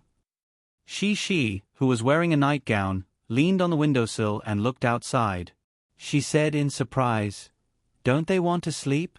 "I'm going to sleep. Tomorrow, your grandpa will give them a day off. It's rare that they can have fun, so they have to have fun." Yang Yi smiled and said, "It's like when you invited other children to play at home, Papa would let you have fun with them instead of disturbing your fun." She didn't want to go back to sleep. She was still listening to the noise outside with great interest. Yang Yi shook his head helplessly and walked over. Without warning, he reached out and put the screaming Shi under his arm and closed the window. It seemed that the noise outside had become much quieter. Shi knew that her father was playing with her. She struggled in her father's arms with her clean little feet and giggled again. Yang Yi put the little girl on the bed and pinched her little nose. He smiled and said, "Well, you should go to bed early. Tomorrow, we're going to Fort Worth. That's where your mother used to go to primary school." "The place where Mom went to primary school? Papa, what does it look like? Will it be the same as the Huijia primary school we went to last time?" she asked excitedly. "Papa doesn't know, so Mama will take us there tomorrow. We'll take it as an exploration trip, looking for traces of her footprints. What do you think? Yes. I like to explore, the little girl said happily. While Yang Yi was coaxing Shi, who had been very excited all night, to sleep, Murphy, who was taking care of Tong Tong next door, made a big discovery. A few minutes ago, Tong Tong's schedule was different from Shi's. He needed more sleep, so when he was tired from playing in the afternoon, he would sleep for a few hours. Now, when it was Shi's turn to sleep, Tong Tong was still playing happily. The little guy could crawl, sit, and even stand for a while with the help of adults. He was in the growth stage of being very active. As a matter of fact, he threw a plastic forklift out and was about to crawl over to pick it up. This was a game he liked to play very much. But this time, the poor plastic forklift rolled under the bed. The little guy lost sight of the plastic forklift and looked around in confusion. He was in a daze for a while. What's going on? Why did it disappear? At this time, Tong Tong was quite smart. Since he couldn't solve the problem by himself, he turned his head and looked at his mother. He was still babbling and pointing at the plastic forklift with his little finger, asking his mother to pick it up for him. Murphy sat beside him and teased him with a smile. Call Mom, call Mom. If you call Mom, Mom will help you pick it up. She called Mom earlier than Tong Tong. When she was 6 months old, she could say the word Mom with one syllable. Although she couldn't speak yet, she did have some talent in languages. Tong Tong was slower than his sister. The little guy looked strong, so he picked up other things quickly. However, he still hadn't learned how to say Mom, which made Murphy a little anxious. Therefore, she had to coax Tong Tong countless times every day, hoping that he would learn how to say Mom. Of course, Murphy had many competitors, such as Yang Yi. He would also seize the opportunity to guide Tong Tong to call him Dad. Mo Henian and Zhou Mengyu, who were unwilling to be outdone, also hoped that Tong Tong would call them Dad first. Even she would occasionally join in. Murphy didn't have it easy. Come on, call me Mama. Mo Fei pointed at herself with a smile and kept coaxing. Tong Tong looked at his mother in confusion, not knowing what she was doing. Tong Tong turned his head and looked under the bed. He pointed there again and turned his head to call out to his mother anxiously. His big round eyes seemed to be saying, "It's there. Mom, don't you know what I mean? It's there. Call Mom." Murphy made a final effort. She gently pulled Tong Tong's little hand and coaxed, "If you call me that, Mom will get it for you." If he still didn't call, Murphy would have to help him get it. Tong Tong obviously didn't call. He pursed his little mouth and felt wronged. Tong Tong felt that his mother didn't love him anymore when he couldn't find the toy he liked and his mother didn't help him. "All right, Mom will get it for you." Murphy helplessly patted the little guy's head gently. She walked over and picked up Tong Tong's plastic shovel from under the bed. She even took a piece of cloth and wiped the dust on it before passing it to Tong Tong. When Tong Tong saw his mother pick up the plastic shovel from under the bed, he clapped his hands happily. Looking at how happy he was, his little mouth opened, revealing a few white teeth. He was grinning from ear to ear. Murphy passed the plastic shovel to him. Tong Tong smiled at his mother with his cute little dimples. Then, he grabbed the shovel and shook his little hands excitedly. His little butt moved back and forth as he called out, "Baba, Baba. Look at how happy you are." Murphy was amused. This was the good thing about her son. He was easy to satisfy. Wait a minute, something seemed wrong. After Murphy finished speaking, she realized that Tong Tong seemed to have called out something just now. "Huawei, did you just call Daddy?" Murphy asked in surprise. She even tried to use different pronunciations to guide him. "Daddy, Papa?" Tong Tong probably thought that this was a happy tone and was guided by it. He giggled and called out crisply, "Baba." This time, Murphy really heard it clearly. It really was Daddy.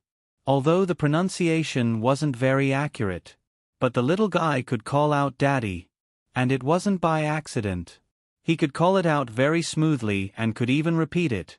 At this moment, Murphy's emotions were mixed with excitement and a little jealousy.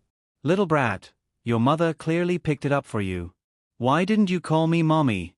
Why did you call me daddy?" Of course, this was a huge improvement for Tong Tong. Murphy suppressed a surprise and confirmed it a few more times. Then, Murphy ran out with Tong Tong in her arms. She pushed open Yang Yi's door and shouted excitedly, "Yang Yi, your son can call daddy."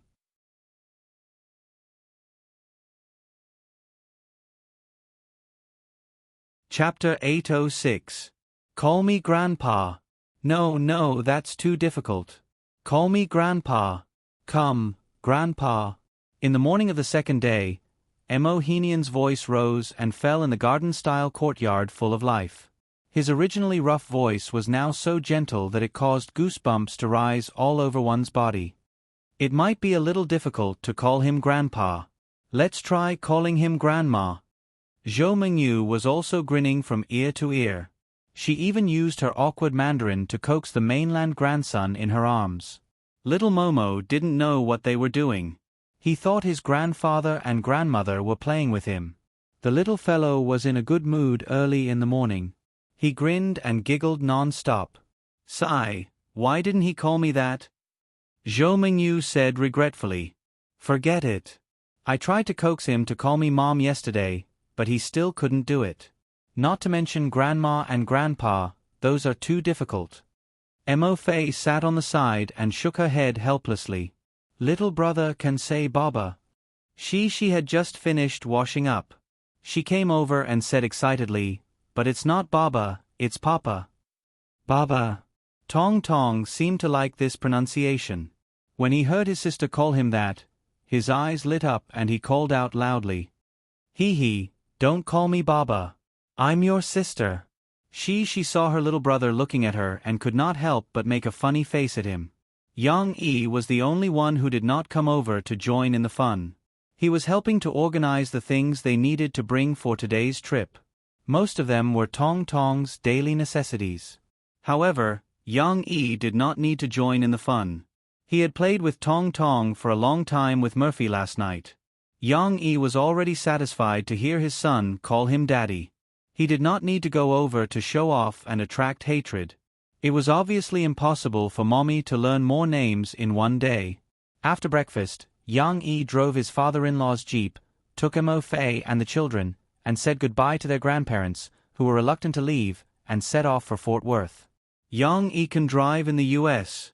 Of course, he needed to use his domestic driver's license to apply for a temporary driver's license. There was no need to elaborate on the process. Anyway, he had only received his temporary driver's license a few days ago. Finally, he didn't have to trouble his father-in-law to drive him. Yang Yi didn't have a temporary driver's license, but he still dared to drive Doug's car to return it to him. That was because no one would check the small roads between farms. The distance between Fort Worth and Big Prairie Town was closer than the distance between Big Prairie Town and Cow City. This was also why Murphy went to school here. However, in terms of the scale of the two cities, Cow City was still slightly larger. Yang Yi and the others arrived at Fort Worth in just over an hour. "It's been a few years since I've been here. This city always gives off a peaceful energy."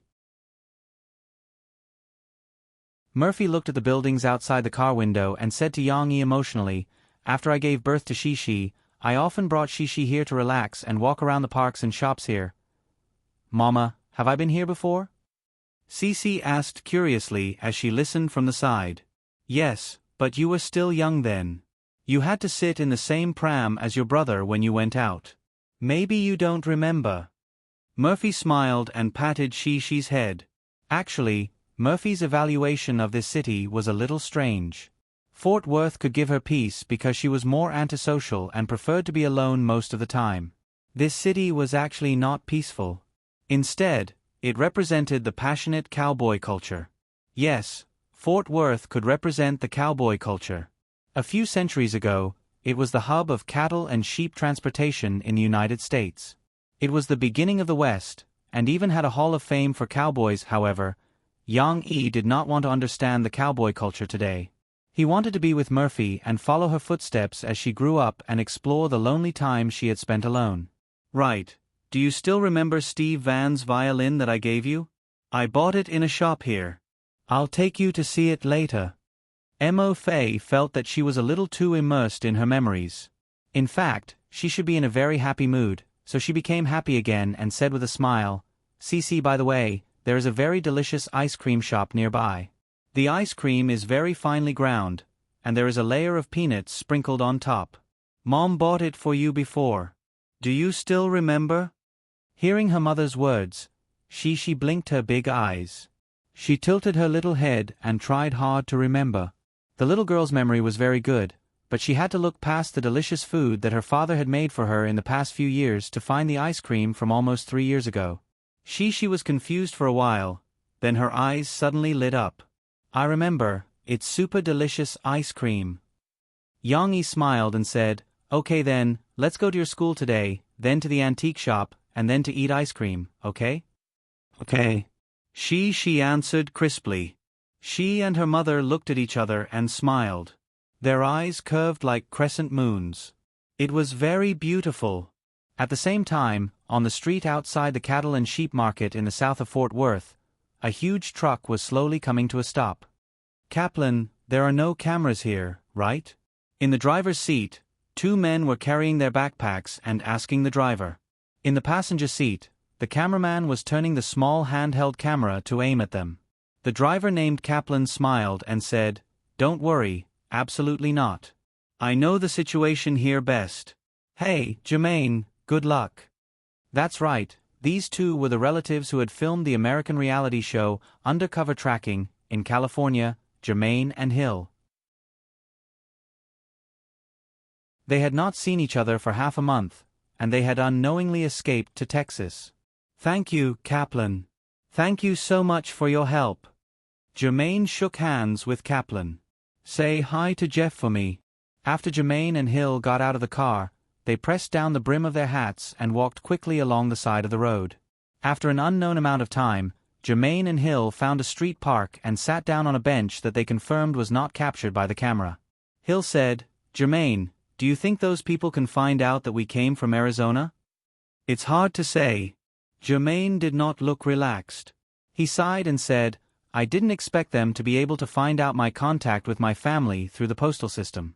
This kind of technical ability is really impressive.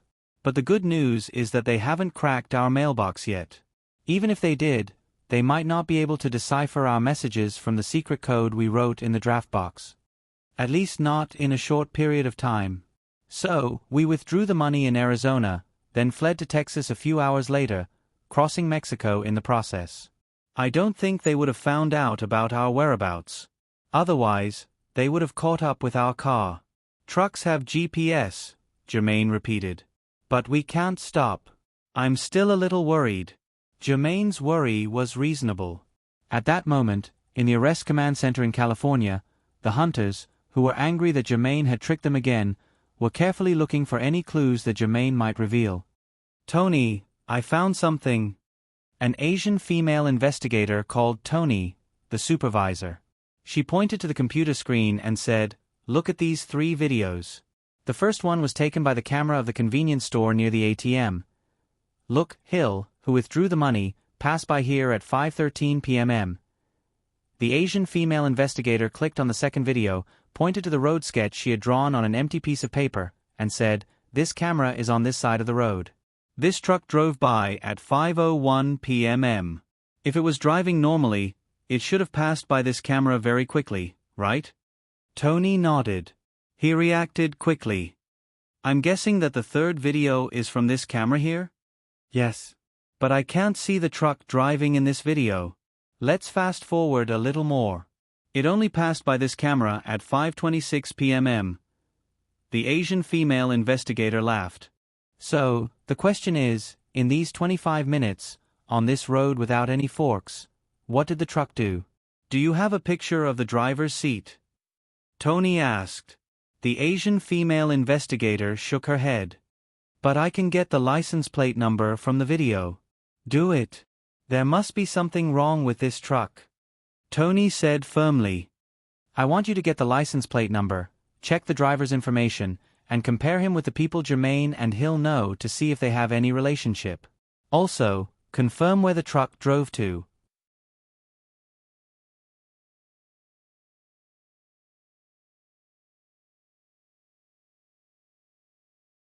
Chapter 807. Yang E and Murphy didn't care about how many scenic spots they could visit. On the contrary, they really took their leisure time to the extreme. Their carefree pace was so slow that it made one's hair stand on end.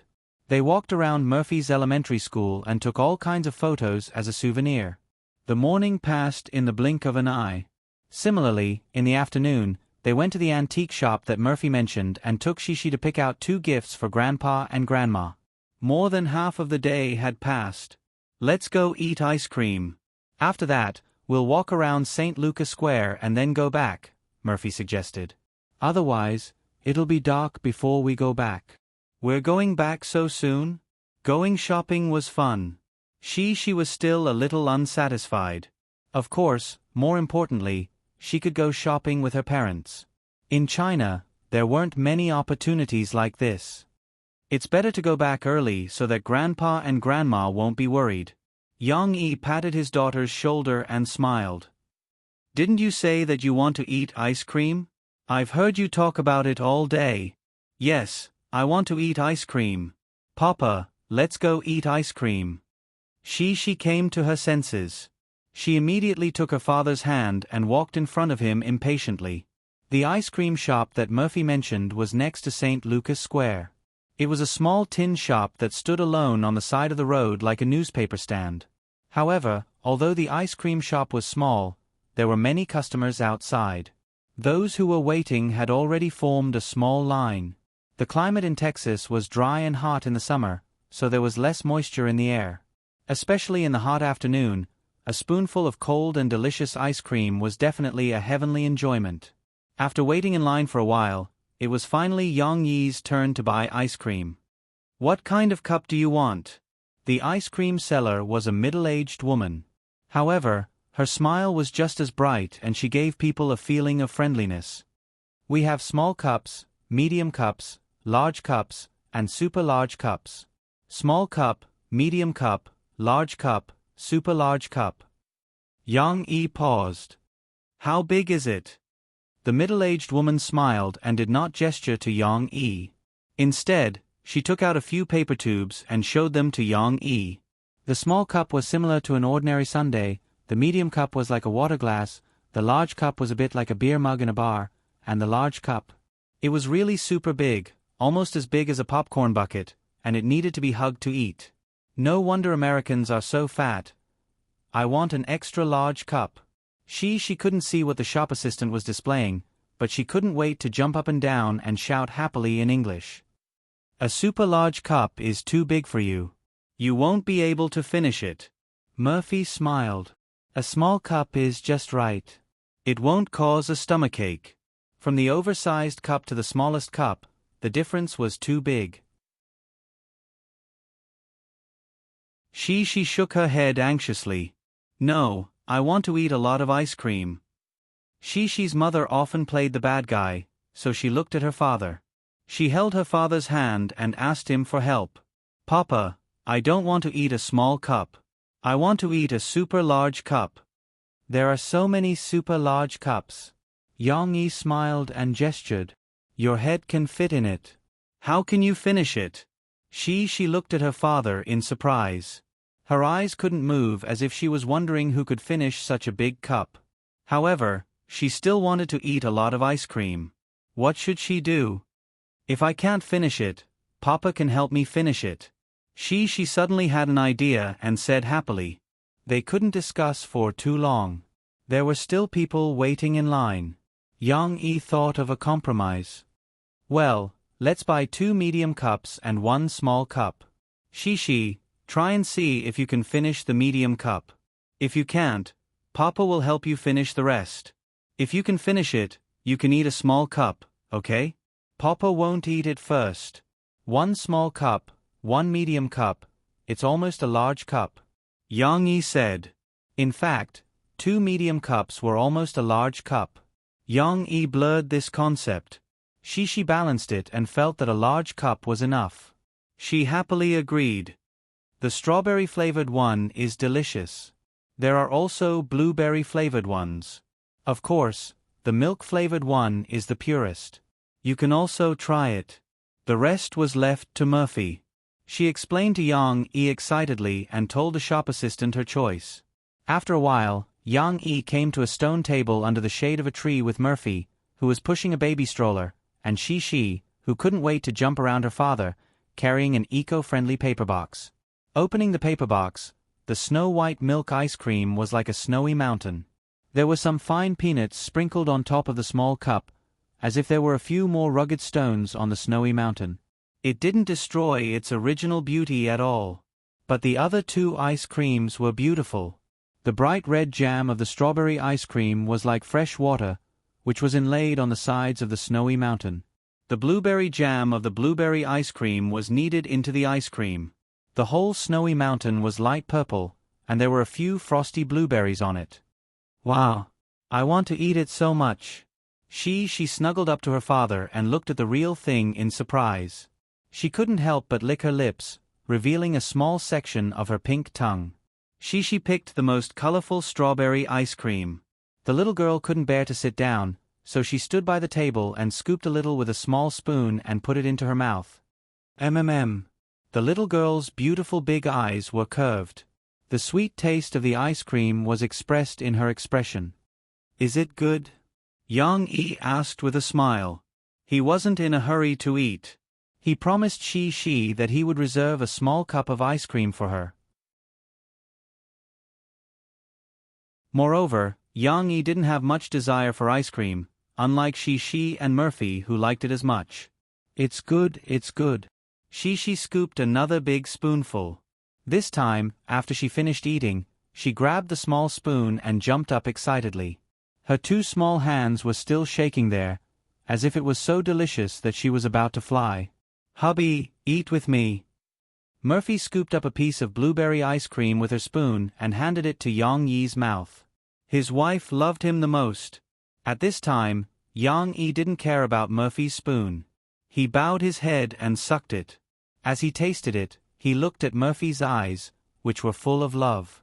Is mine delicious? Murphy said with a smile, blueberry flavor, and strawberry flavor are my favorite. Your ice cream is good. It should be handmade. It has a fine sand texture, a clear sense of layering, and the taste is very good. Yang Yi said with a smile. I also want to eat blueberry flavor. Cici was eating her strawberry-flavored ice cream when she heard her father's praise. Now, she looked over eagerly. Try it. Murphy handed it over. She happily scooped a mouthful and tasted it. It's also delicious, but mine is better. But the little girl seemed to be inspired by the interaction between her mom and dad. She didn't eat alone.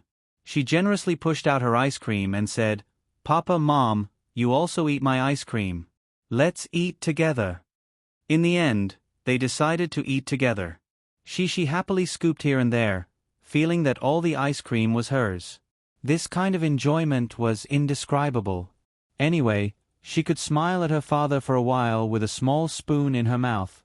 Of course, she didn't eat much. The little girl was full in a while. There was still a small half-cup left. She pushed it to her father, and then sat on the stone chair contentedly, enjoying a moment of silence. Yang Yi cleaned up the mess and looked down at his daughter's satisfied appearance. He couldn't help but laugh. On this hot summer afternoon, sitting leisurely in the square with her beloved family and eating ice cream leisurely, this feeling was really good. If only there was a little music to accompany her, that would be even better. Yang Yi looked at the stage in the middle of St. Lucas Square. Murphy had introduced it to Yang Yi before. This was a municipal square. There were usually some performances, not only the activities of cowboys, but also some performances of the community's old people's art groups and so on. There were some people on the stage now setting up some settings and equipment. There would probably be some performances in the evening. However, what attracted Yang Yi's attention was a piano that was displayed early on. Murphy and he saw it just now. Although it was only a vertical piano, it was still a piano.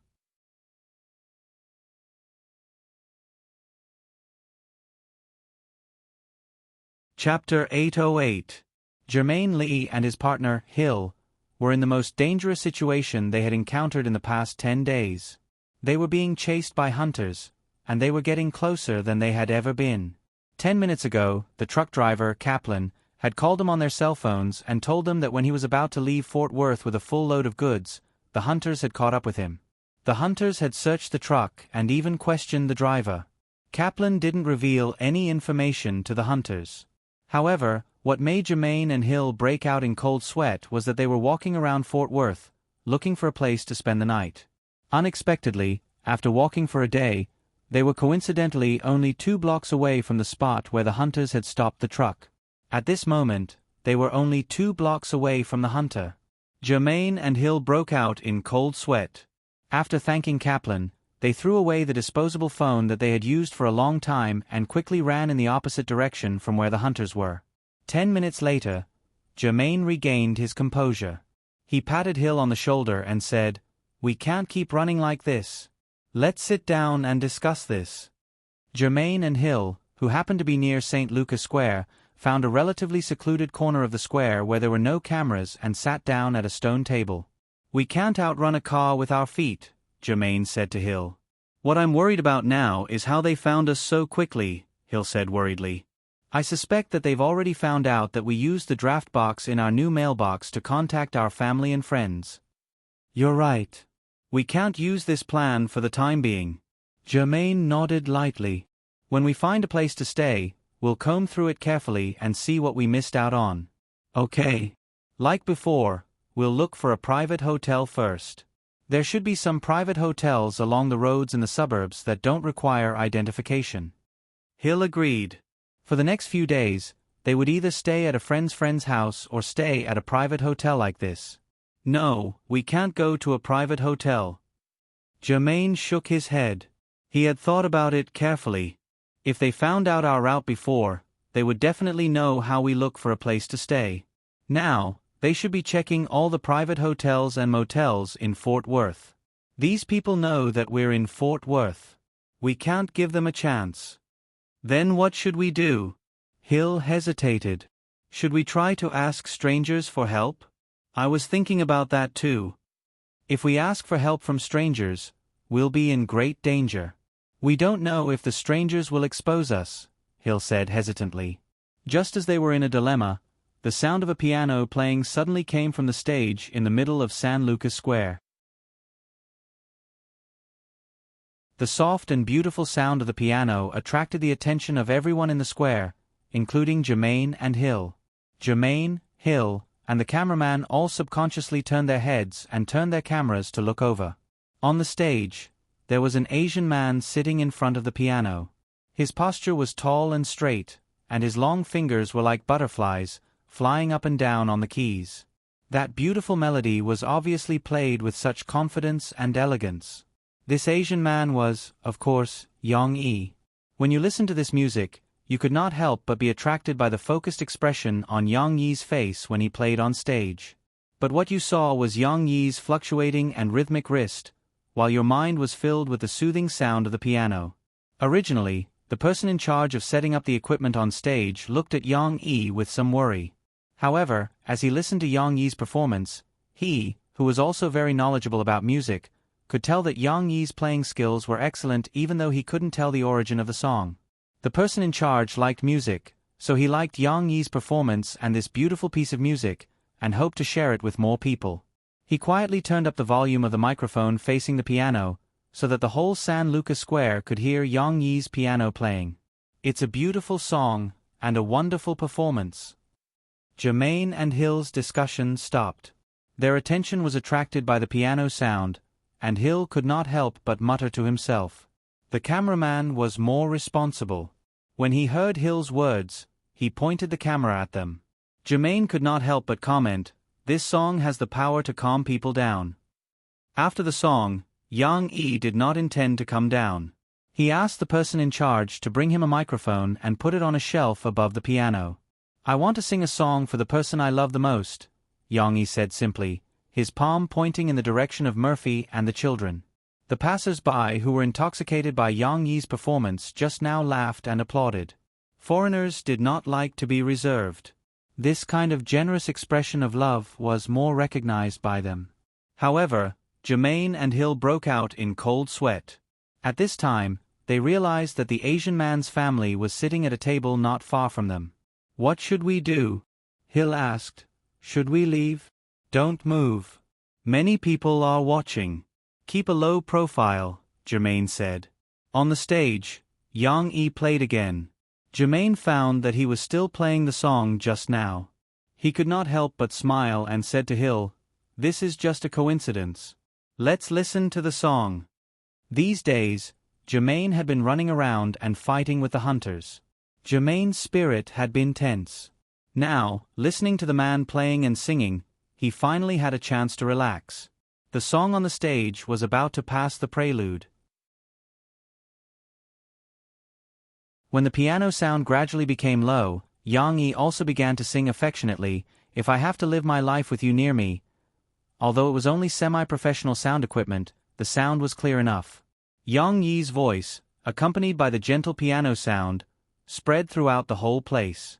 The professional singing, with a deep and magnetic voice, immediately captured the hearts of the audience in the square. The lyrics were also warm and healing. "If I have to live without you by my side, those days will become empty, those nights will become long. Being with you, I see the future so clearly." It wasn't very straightforward, but one could still read the deep love between the lines. Germain was mesmerized by the song, especially when the song gradually reached its climax. "Hold me now, touch me now, I don't want to live with you. Nothing's gonna change and Yes, the song Yang Yi was playing and singing was the classic theme song of The Bridges of Forgotten Dreams. "Nothing's gonna change my love for you." The originally slow rhythm suddenly became brisk. Yang Yi's singing also showed everyone his strong singing skills.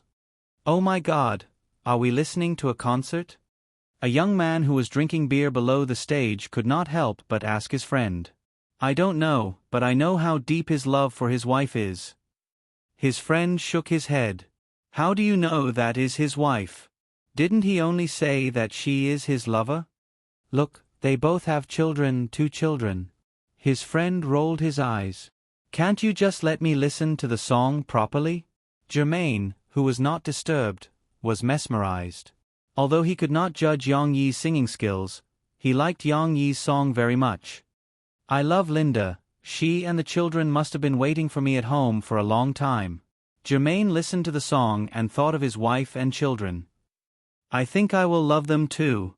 Nothing can change my love for you." In Germain's selfie diary that was later edited by the director, he also mentioned this matter. "Today, after listening to Yang's song, I feel like my body is filled with energy. The passion to continue fighting with the hunters has returned. I made a bold decision. I will meet my wife under the eyes of the hunters."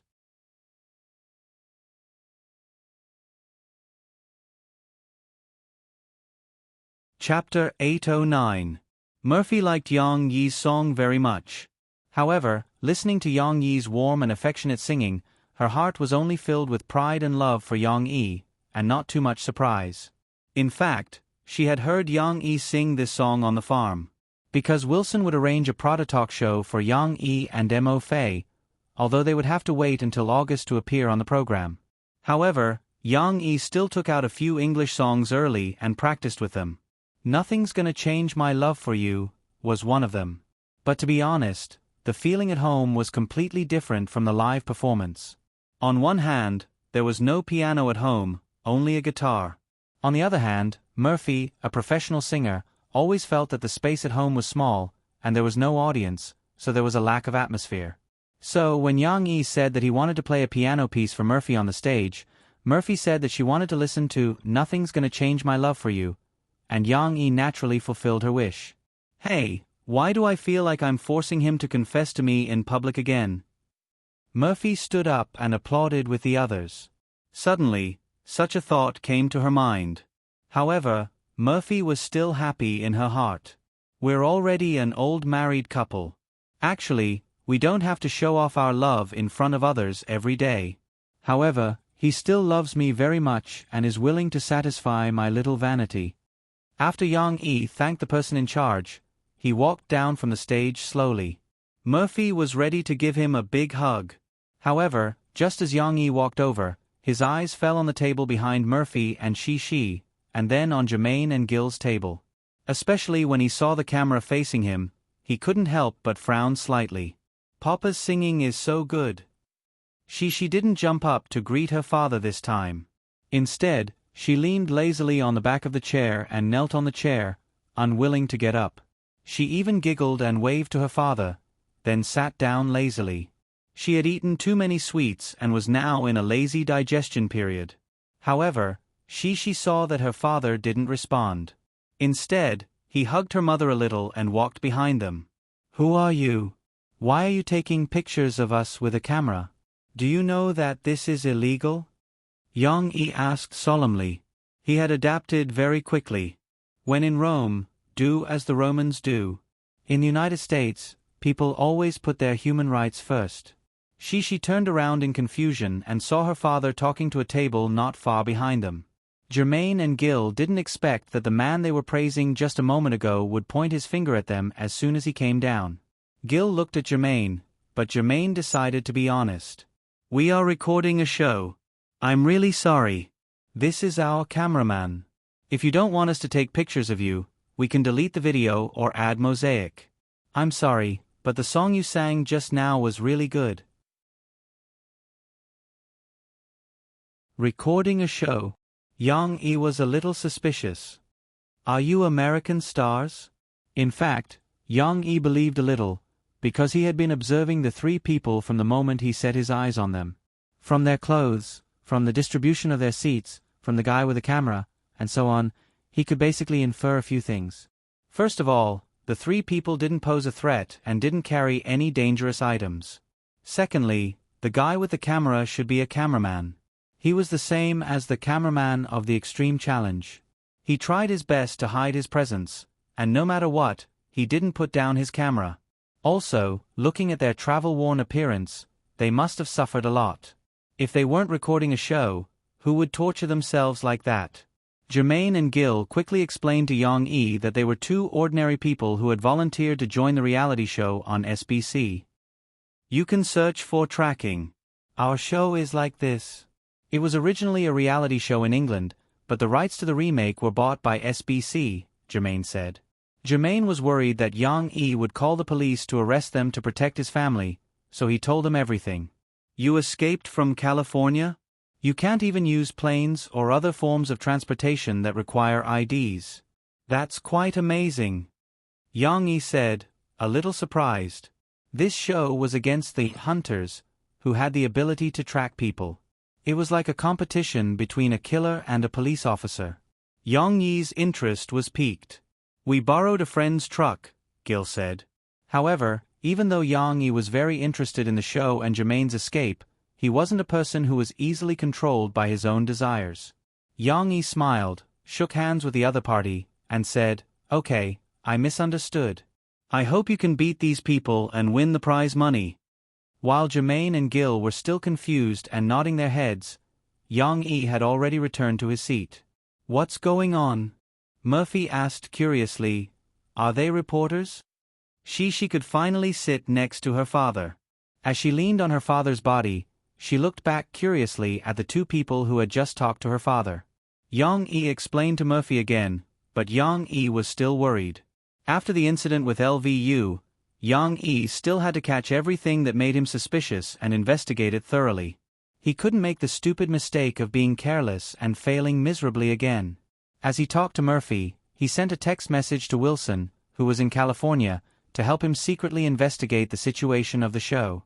"We should go back." Murphy wasn't as interested in such a show as Yang Yi was. She looked at the time, stood up, and suggested with a smile, "It's already past 4 o'clock. We can go back in time for dinner." She got up from the chair, touched her bulging belly, and said with a smile, "Papa, I don't want to eat anymore. I'm so full." "Didn't I tell you not to eat so much ice cream?" You still don't believe me. Maybe you'll suffer later. Murphy gently flicked Shishi's forehead and said angrily, Your papa indulges you. Each of you should be punished 50 times. Shishi was flicked, and the corners of her mouth curved down. She looked unhappy. Of course, she did it on purpose. She turned around and threw herself into her father's arms. Her 2 little arms hugged her father's neck like a spoiled child, and she chirped, Don't scold my papa. And don't hit my papa. The little girl's eyes were curved like crescent moons. She was playing with her mother. After eating a lot of sweets, the little girl had a lot of energy and didn't know how to squander it. Murphy put her hands on her waist and said with a smile, Oh, you're still protecting him? This is my husband. Can't I say a few words? This is my papa. Yang Yi shook his head with a smile. He picked up Shi like a koala and asked Murphy to push Tong Tong to the place where the jeep was parked. Although they were talking in Chinese and no one could understand them, Yang Yi still didn't want his family situation to be recorded by the camera. While walking, Mo Fei was still bickering with Cici excitedly, What's so great about your daddy? He's my husband. Of course, my husband came first, and then you were born. He's your papa, so I'm the most important. She was forced into a corner. She leaned on her father's shoulder and had an idea. She smiled and said, Then, Papa is also my husband. He's not your husband anymore.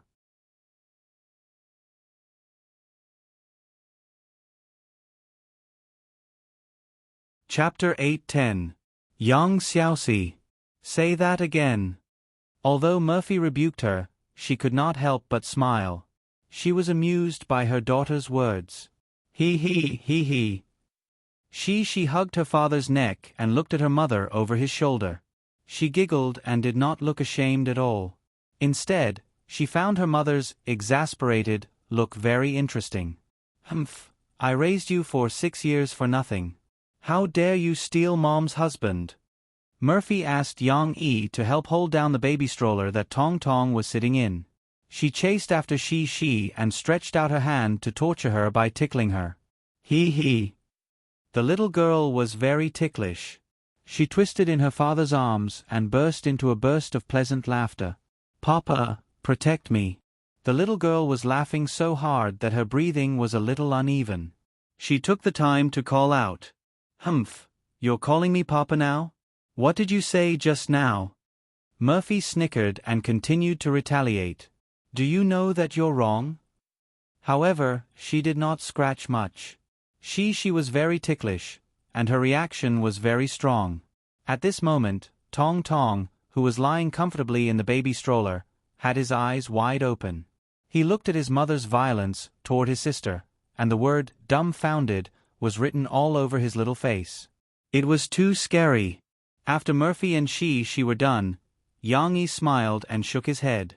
He took them to the parking lot and got his jeep. He adjusted the safety seat and prepared to leave.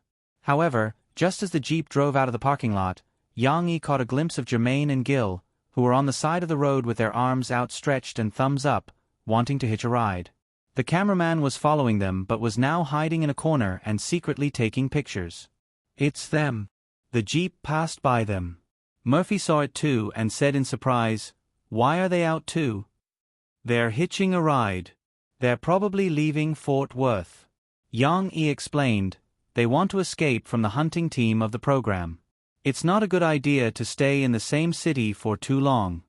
Papa, are they bad guys? She, who was sitting next to her mother, suddenly asked. No, why do you ask? Yang Yi asked with a smile. Yang Yi had already confirmed the identities of these people from Wilson. There were no secrets in Hollywood.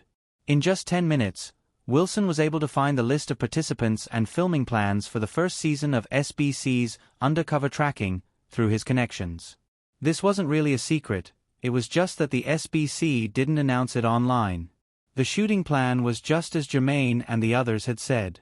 The shooting would start in July, and Jermaine and Hill's names were on the list, which basically confirmed their identities. Because they were being chased by hunters. Only bad guys like big bad wolves would be chased by hunters. She said innocently. Haha, you can't be so sure. There are two sides to everything. Some hunters can be good, and some can be bad. The same goes for big bad wolves. The bad ones are called big bad wolves, and the good ones are called huskies. Yang Yi said with a laugh. Nonsense. Murphy couldn't help but chuckle. How can huskies be the same as wolves? She was confused. She asked in a daze, Papa, are they good or bad wolves? They're not big bad wolves, nor are they bad guys. They're just playing a game. In this game, they're being chased by hunters, so you can think of hunters as big bad guys. Yang Yi laughed. She blinked her big eyes and continued, Papa, we can help them defeat the big bad guys. What? Yang Yi thought he had misheard. Hunters are big bad guys. We'll help them defeat the big bad guys. She waved her little fist in her baby seat and said excitedly. Do you want to help them? Yang Yi was a little surprised. Yes, Papa. It's just like how Grandpa Hunter helped Little Red Riding Hood save Grandma. The little girl said innocently. Honey, what do you think? Yang Yi looked at Murphy through the rearview mirror. Murphy looked interested and said, You said they're recording a program and want to win the prize money. It's just like those quiz competitions. They can ask for off-site assistance, and we can help them. In this way, they can win the prize money. Yang Yi shook his head helplessly and said, Well, since you all said so, let's go back and have a look. If they can't stop a car, we can give them a ride. More than 10 minutes later, the fully loaded Jeep was on its way back home. Thank you so much. I've received so much help from so many friends along the way. I feel so full of positive energy. Sitting in the last row, Jermaine said with a smile. Yang Yi's father-in-law's Jeep was an old 7-seater Jeep. Usually, the seats in the last row would be put down to make room for luggage. Now, there were 7 people in it, including Tong Tong. Murphy and the children were still sitting in the second row. Although Yang Yi had helped them according to Shi's request, he had to ensure the comfort and safety of his family first. The cameraman sat in the passenger seat, while Jermaine and Hill squeezed in the last row. Of course, they didn't have any complaints. They were already very lucky that someone was willing to take them away from the crisis in Fort Worth. Don't thank me. You should thank my daughter.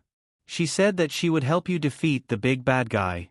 Yang Yi was driving in the front. He looked at the rearview mirror and smiled as he pointed at Shi. She turned her head to look at him, then turned away shyly and shyly hid in her mother's arms. Thank you, child. You have a beautiful heart. By the way, I have to say that I have a child about your age, but he's a boy. My daughter is only 3 years old. Jermaine looked at Shi and smiled happily. Really? How many children do you have? Yang Yi asked. I have 2. You've seen them. We have 4. One of them is still in my wife's belly. Jermaine smiled proudly. So many. That's too hard. Murphy said, a little surprised. Linda likes children more, Jermaine explained. On the way, they chatted casually. Soon, Jermaine found out that Yang Yi and Murphy were from China and that they were on vacation at his father-in-law's farm. Your songs are really good. Really, I don't think they're any worse than those singers who have released records. Hill exclaimed. That's because my wife is a professional singer in China. She has released many records and has tens of millions of fans in China. Yang Yi smiled. As for me, I'm also a professional singer. It's only because of my wife's influence that I can sing well. Really? Hill and Jermaine were surprised. They met a celebrity today? Although Americans didn't think much of celebrities, a celebrity with tens of millions of fans should be very impressive, right? Murphy smiled. Seeing that Yang Yi had said it, she said, In America, Yang is more famous than me. Have you heard the song, I'm Yours, that he composed and sang? Jermaine shook her head in confusion. Wait. Hill was a young man after all. His eyes lit up and he tried hard to remember. Let me think. I remember now. Yang, you're the Asian singer who sang on the beach? Oh my God. Seriously, I saw that video of yours 2 months ago. I remember now. It's you. But I can't find that song. Hill was excited. The cameraman was so surprised that he couldn't close his mouth. Although he didn't say anything, he held the camera and hurriedly took pictures. Such a coincidental encounter, whether it was post-editing or as a trailer, would be very important material. Of course, after a brief chat, they returned to the main topic. Jermaine, what are your plans? Yang Yi asked. Jermaine hesitated for a moment and said, We want to find a farm to stay in because their cameras are everywhere. If we can stay in a place with fewer electronic devices, we might be able to escape from their pursuit. Your escape plan is very clear and correct. Now, you really need to minimize the use of electronic devices, including the disposable phones that you use to contact your family. After the call, you must remove the battery and SIM card. Smash the phone and destroy the SIM card. Yang Yi reminded them. Yang, we were wondering if we could ask you for a favor. Before Jermaine could finish, Yang Yi understood what he meant. He smiled and said, You want to stay at my father-in-law's farm? If it were any other time, I would agree to it, but not now.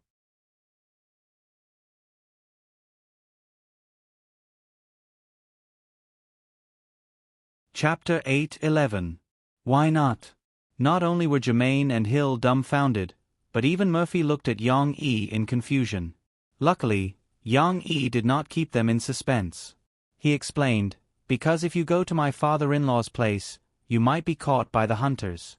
Let me break it down for you. First of all, you just said that you threw away your phones when you received Kaplan's call. But it's useless. They can use technology to locate your last location through Kaplan's phone. Then, according to the surveillance cameras along the way, they'll be able to trace your escape route and chase you all the way to St. Lucas Square. Although it will take time, trust me, they'll definitely find you there. Yang Yi was right. Not long after the fully loaded Jeep left, a black SUV slowly drove into St. Lucas Square. When they got back to the Jeep, Jermaine said in surprise, I see. Is that how they found out that I came to Fort Worth? Yang Yi shook his head lightly and said, I don't know. There's too little information. I can't tell. But our previous interactions were not captured by the surveillance cameras. There were no surveillance cameras at the place where we hitched a ride. How could they track us? Hill said. When we were talking in St. Lucas Square, although we were sitting in a blind spot of the surveillance cameras, it wasn't a place where the cameras couldn't capture. They couldn't have guessed that we had been in contact. Yang Yi explained to them casually as he drove. It's simple. There are 2 surveillance cameras around. The first one saw you pass by, and the second one saw that you didn't go out. They can basically pinpoint your location, and they can also pinpoint our location in the same area as yours. Seeing Yang Yi's relaxed attitude, Mo Fei, who was sitting behind him, couldn't help but fall into a daze. Mo Fei didn't care about how the men were scheming against each other. What she liked was Yang Yi's confidence in strategizing. But how could they deduce our relationship with just this? There were many people in the square. We could have talked to anyone, Jermaine asked, puzzled. They will investigate everyone in this area. Trust me. Yang Yi said, even if they can't find out who I am, they can find my car through the nearby public cameras. Most importantly, my car has turned back to pick you up. This will be the biggest flaw, Yang Yi said calmly, as if he wasn't talking about himself. Didn't you say that they can use all their resources? With their current technological capabilities, I'm guessing that they'll only need a day to track me down, or even sooner. Is it that terrifying? Hill exclaimed. You can even find out where there are no cameras. Yang Yi smiled. That's why I didn't want to bring you to my father-in-law's farm. Although our farm is big, if they track you down in the middle of the night, you won't be able to escape. Murphy asked doubtfully, Then what should we do?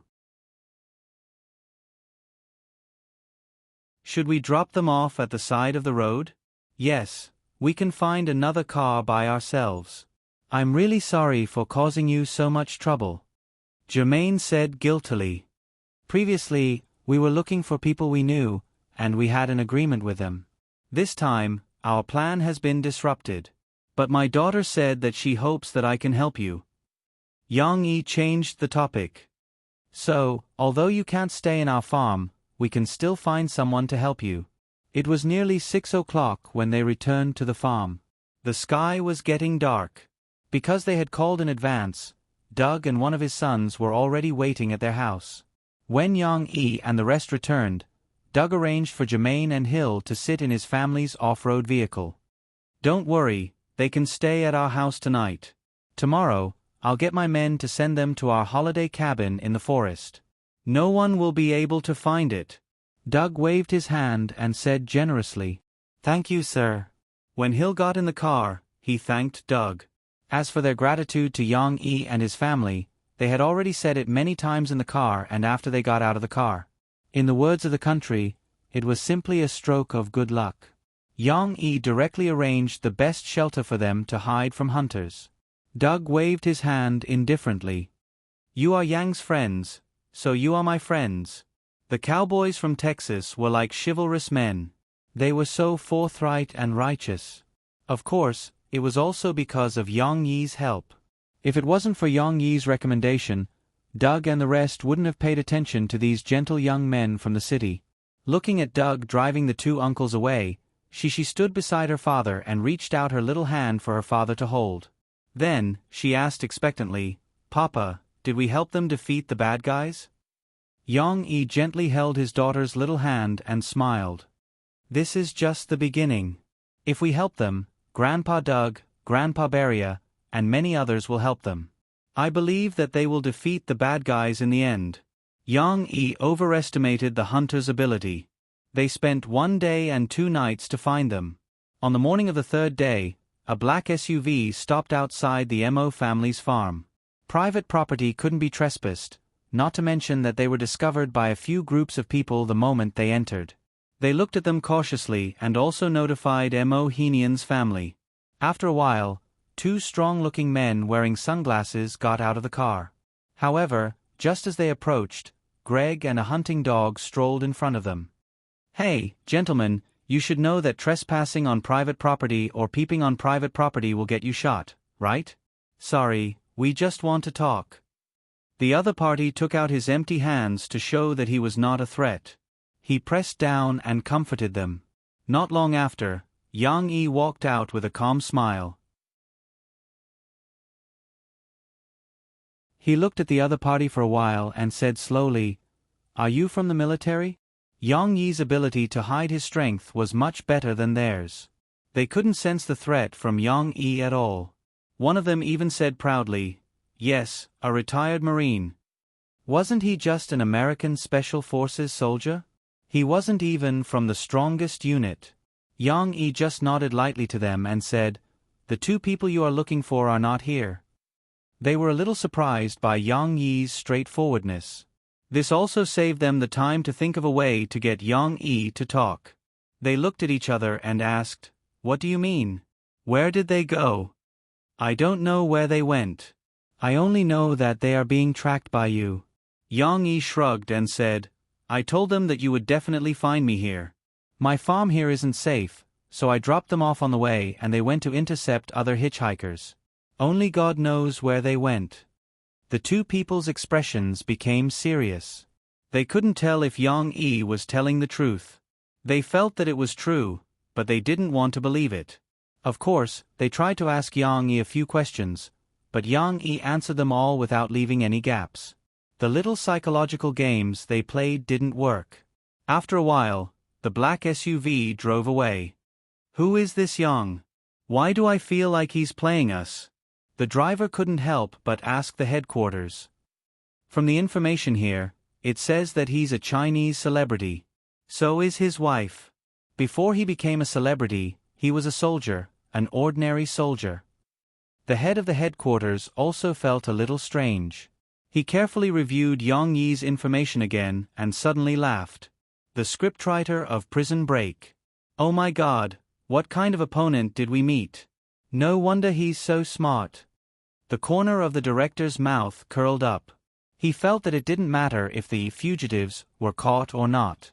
In this segment, Yang Yi's unexpected intrusion would raise the level of the show's excitement by several levels. It would even make the show's effect explode. The conversation was still going on. Do you think he's telling the truth? Is J-Man and the others really not at the farm? I think it's more likely that he's telling the truth. He knows the risks, and as he said, he reminded J-Man and the others to continue running. He won't let J-Man and the others stay, so he's telling us the truth. Even if we know the truth, we won't be able to find out anything, an analyst said. With that, the tracking of J-Man and Hill became bogged down.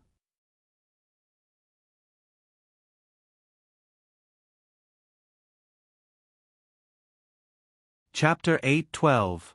Time passed quickly.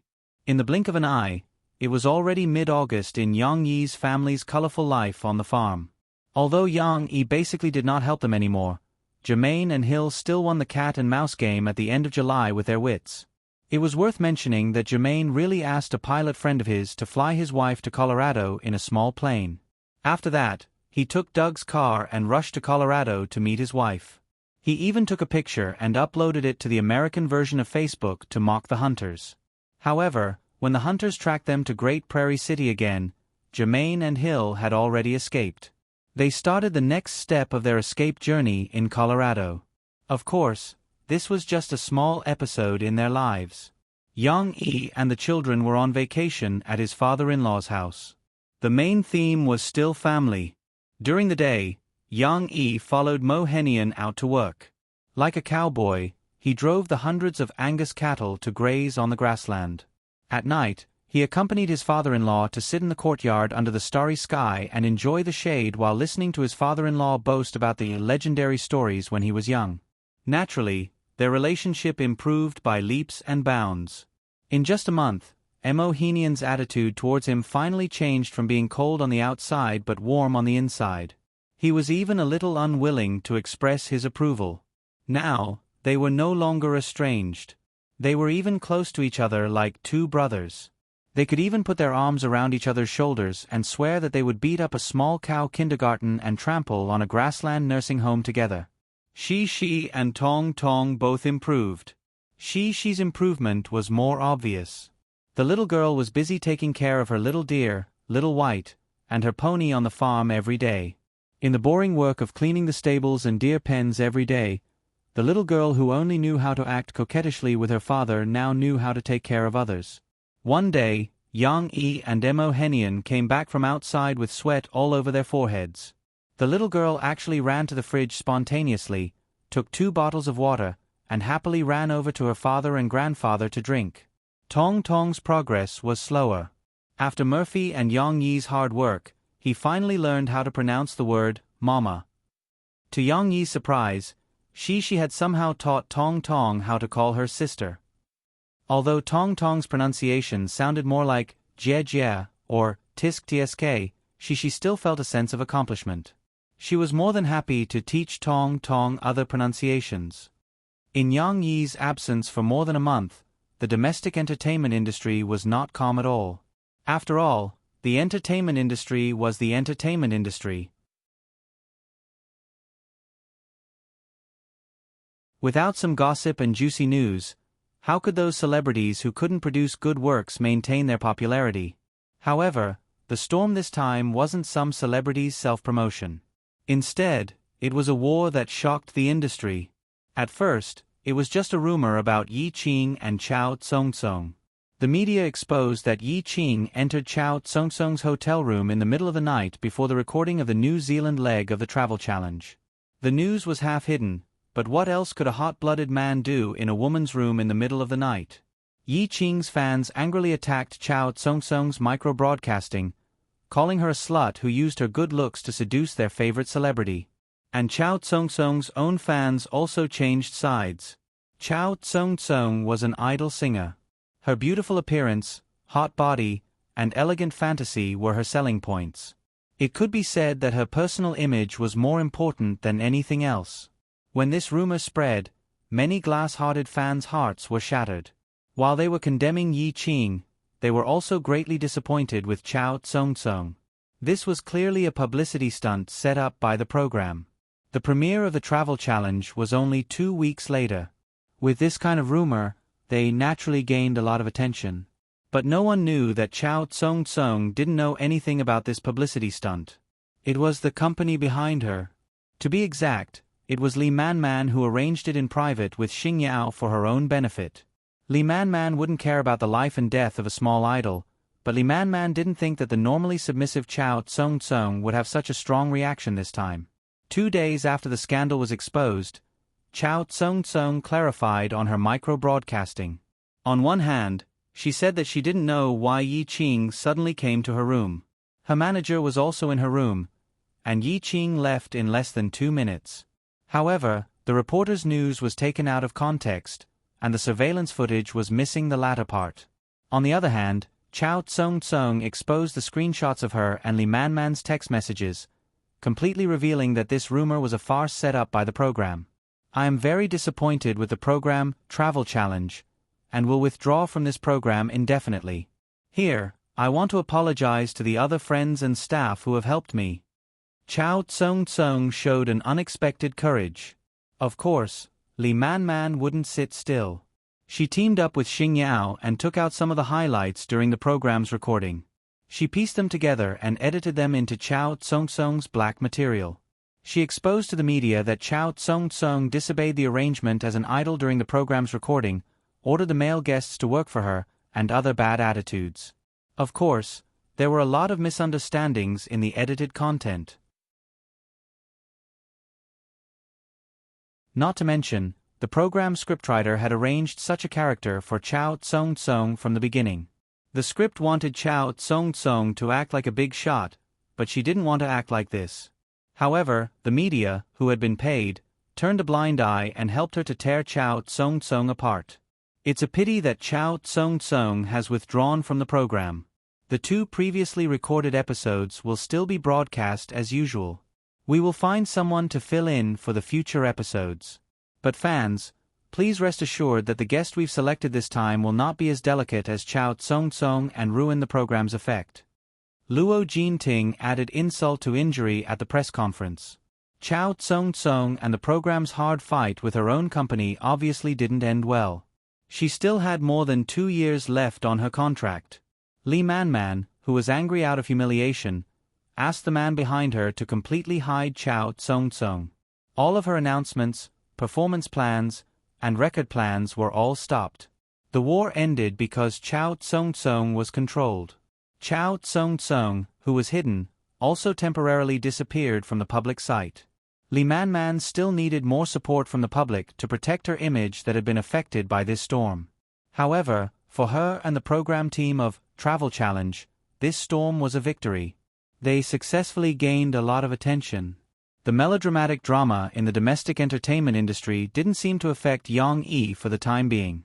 However, when some of the meddlesome media compared Yang Yi and Chow Tsung-tsung, who had participated in similar reality shows, they bragged about Yang Yi.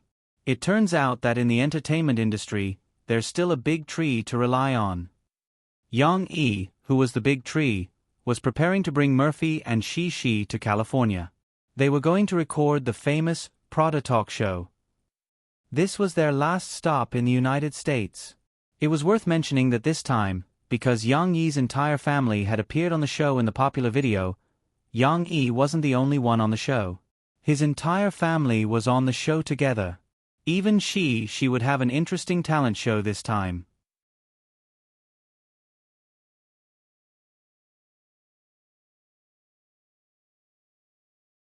Chapter 8:13. Their trip to California was different from the last time when they had to rush to his father-in-law's house. This time, Yang Yi's schedule was much more relaxed. They flew over 2 days in advance. Yang Yi arranged for them to go to Berkeley first. The American branch of the Backwave Technology Company was located there. As the big boss, he had to check it out since he was in the United States. Of course, he also had to meet Mao Peifu, whom he had sent to the United States and entrusted with an important task. Mao Peifu had grown rapidly in the past few years. She had already shown her ability to take charge of things in China. After selling the Chinese version of Facebook last year, She was sent by Yang Yi to the United States to set up the American branch of the Backwave Technology Company. She was to be in charge of operating the overseas version of Facebook, as mentioned earlier. This was a very difficult task. Everything had to start from scratch. However, Mao Peifu did a great job. She was in charge of human resources in China. This gave her a wealth of experience in human resources.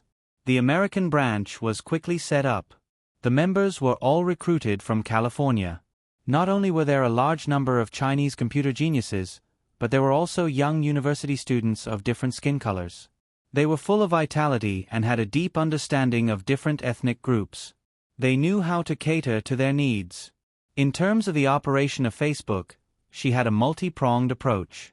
She had a wide range of social activities among the university students, young intellectuals, and white-collar workers in the United States.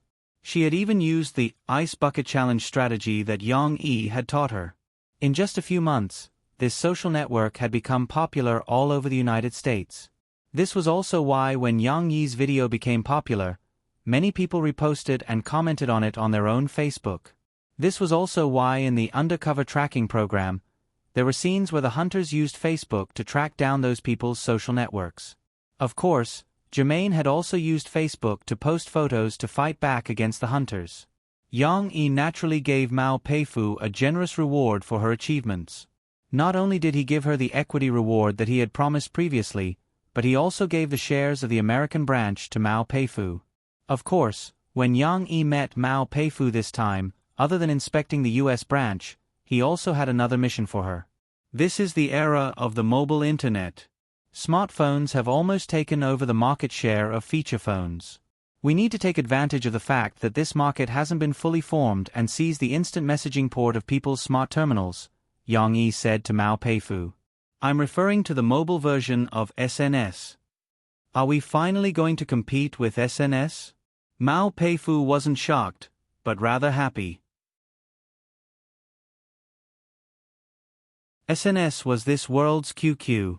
It had already dominated the domestic instant messaging market for many years. In the domestic internet industry, he was also a giant. Backwave Technology Company that had only been established for less than 3 years was still a very weak sheep in front of SNS. Even if you compare Sahara Online Mall with SNS, the value of Sahara Online Mall that wasn't even listed yet couldn't compare to SNS that was already listed. One had to know that SNS had spent $800 million last year to buy the domestic version of Facebook, linking it with SNS. But in the end, the limelight had been stolen by Weibo, which had become very popular this year. SNS had spent $800 million to make a splash, but to them, it didn't hurt at all.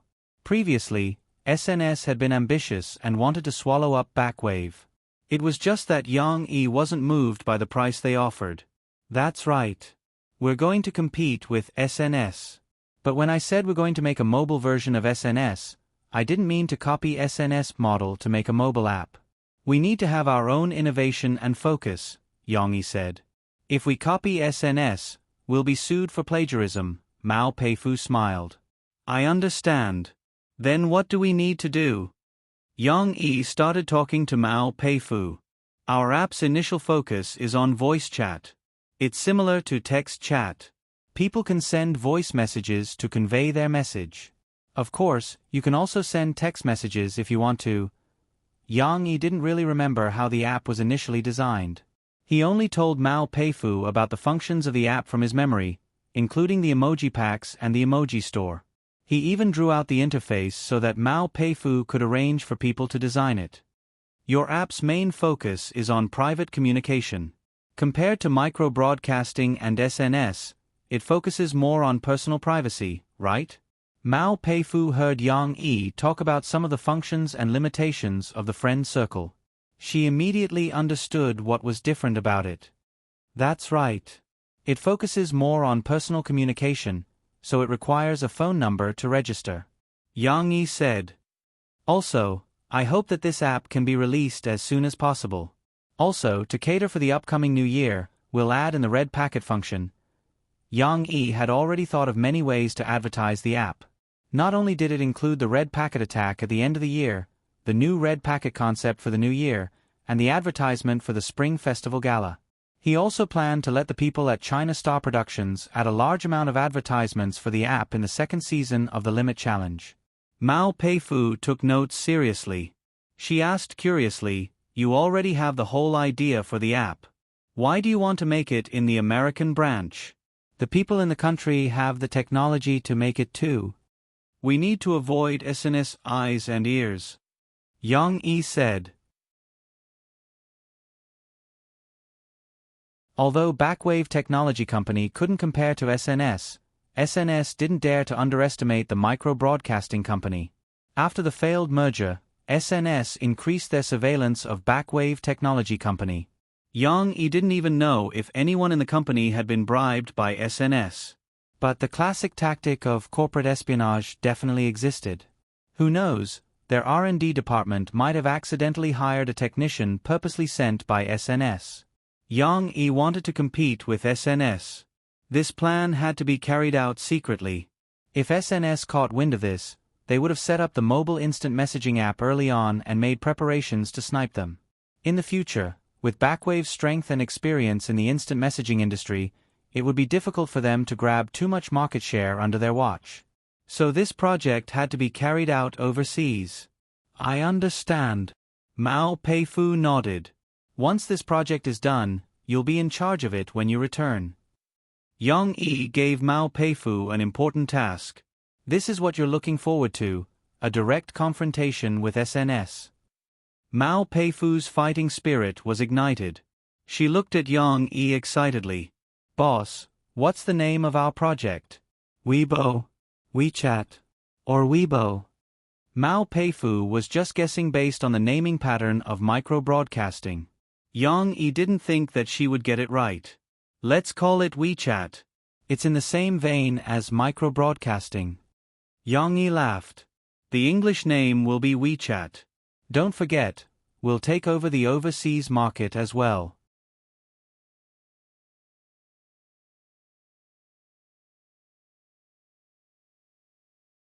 Chapter 8:14. Prada's talk show was the most popular talk show in the United States. It had been in production for more than 20 years since its debut in the late 1980s. However, its influence did not diminish. It was like aged wine, getting better and better with each passing day. Until now, its viewership ratings were still the highest among all talk shows. However, to be honest, it was not difficult to get on such a popular show. That was because it was a daily talk show. Although it was not necessarily recorded every day, it was indeed broadcast every day. The format of the show was flexible and varied.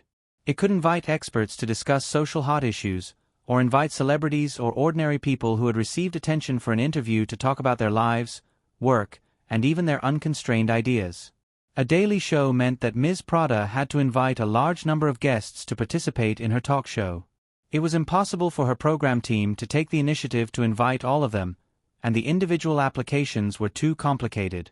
It would take a lot of effort to filter them out. At this time, the recommendation of a senior agent like Wilson, who had a wide range of connections, was very important. "You have a story, I have wine." As long as you have a story or have amazing skills, as long as you are a celebrity or an ordinary person, regardless of whether you are a politician or an assembly line worker, Prada would welcome them on the show to show their charm to the audience.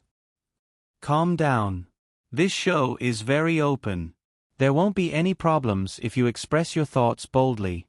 Ms. Prada is a very nice person. She can control the rhythm very well and won't let the show get out of control. The main thing is to show your true self. The audience also likes the sincerity of the guests, but you can't be too sincere. Some sensitive things can't be said, you know." In the lounge next to the recording hall of SBC, Wilson was explaining nervously to Yang Yi and Murphy. After a while, he reacted and scratched his head embarrassedly. "Sorry, boss. I forgot that you are both celebrities who have been famous for a long time. You have also appeared on talk shows in China. I've seen your shows, but I still treated you as newbies. I'm really sorry for being so long-winded."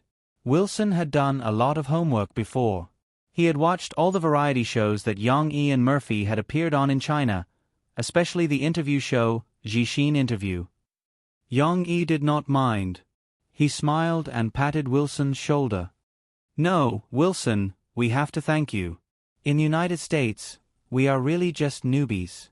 The experience you told us is very useful." "Papa, what are sensitive things?" She asked curiously.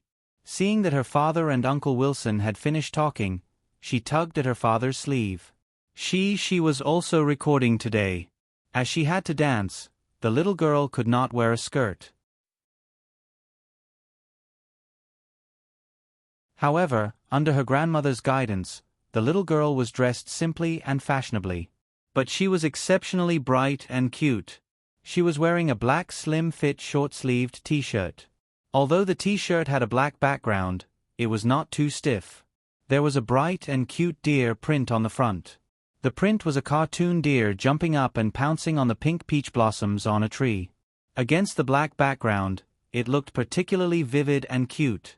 She was wearing a pair of light blue, high-quality denim casual pants.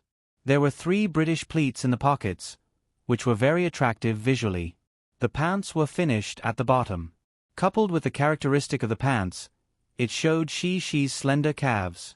The combination of the black shirt and blue pants was very simple and very popular. However, on she, who had a slender figure and long legs compared to other children her age, it did not look popular at all. Instead, it gave people a sense of impact as if she was a young model. Of course, the finishing touch was the pair of cute sneakers on she's feet. The bright pink background was complemented by white uppers and tongues. There were thick black edges at the heels and shoelaces, which were supplemented by small green rectangles. The overall color of the shoes was bright and lively. After she put them on, it showed her liveliness and cuteness even more. When Emo Shawan saw it, she was full of praise. "Our she has grown up. Now, she's a beautiful and handsome little beauty. Who knows how many little boys will fall for her when she goes out." Of course, she was still that ignorant and curious little girl. She still had 100,000 whys. Now, she could not hold back her curiosity and asked her father about it.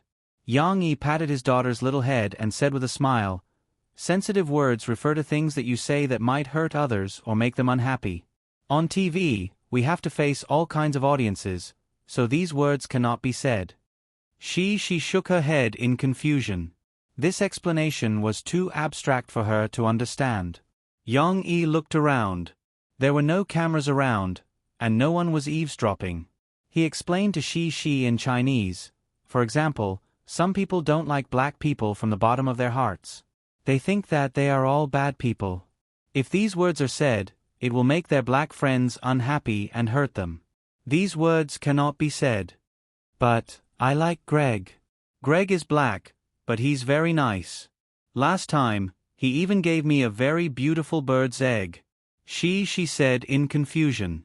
"Greg. That naughty kid loves to steal birds' eggs when he grows up." Yang Yi did not delve into it.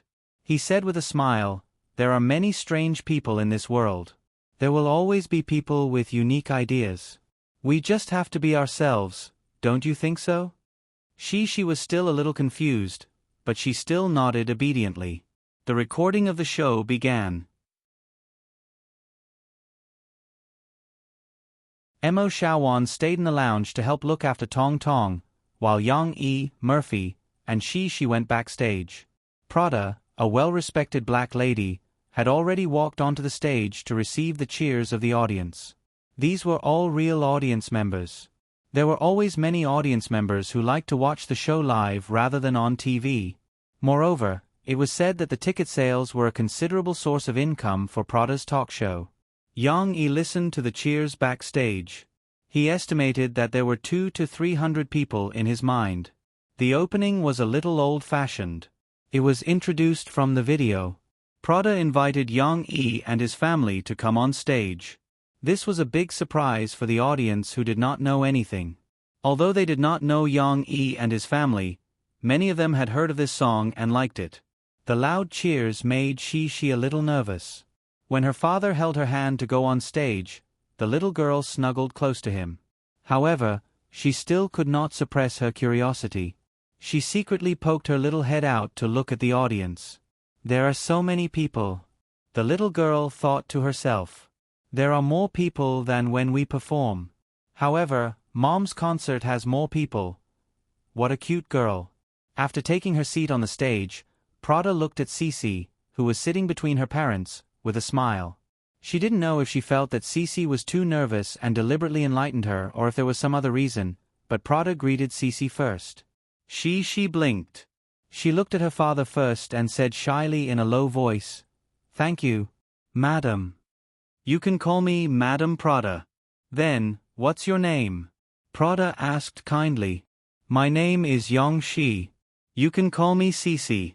After she opened her mouth, she became bolder. "Cece. This name is a little special. This is the first time I've heard it. Does it have any special meaning in Chinese?" Prada asked with a smile. This was a test for Cece. The little girl thought hard and finally thought of a word that could be explained. "It means sunrise, sunrise, dawn."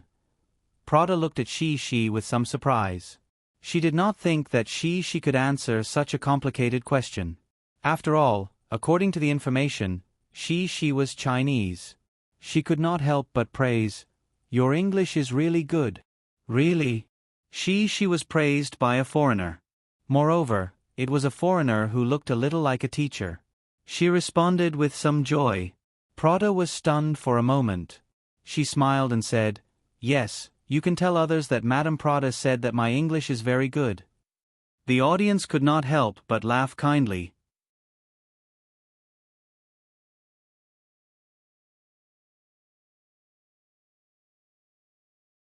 Chapter 8:15. Prada teased Shi, trying to make the little girl, who was a little nervous when she went on the stage, relax. However, she didn't know what kind of existence she had just teased. Cece blinked her eyes. After the laughter of the audience subsided, she asked softly, "Ms. Prada, are you a teacher?" "No, why do you ask this question?" Prada was about to shift the topic back to Yang Yi, the protagonist, but Shishi's question forced her to respond. "Because I think you're super nice, just like my teacher," Shishi said. Prada turned her head and looked at the audience and the camera, not knowing whether to laugh or cry. Then, she looked back at Shishi and said seriously, "I'm really honored to be praised by you. I think your teacher must be a great person because you learned English from her." Hee, she's a great person. I'm talking about her because my teacher is a lady. My 3 teachers are all ladies, Shishi said with a smile. Well, I think you should use them, but it's okay. Prada was about to change the topic. However, Cece still wanted to continue and said, "But I didn't learn all my English from the teachers.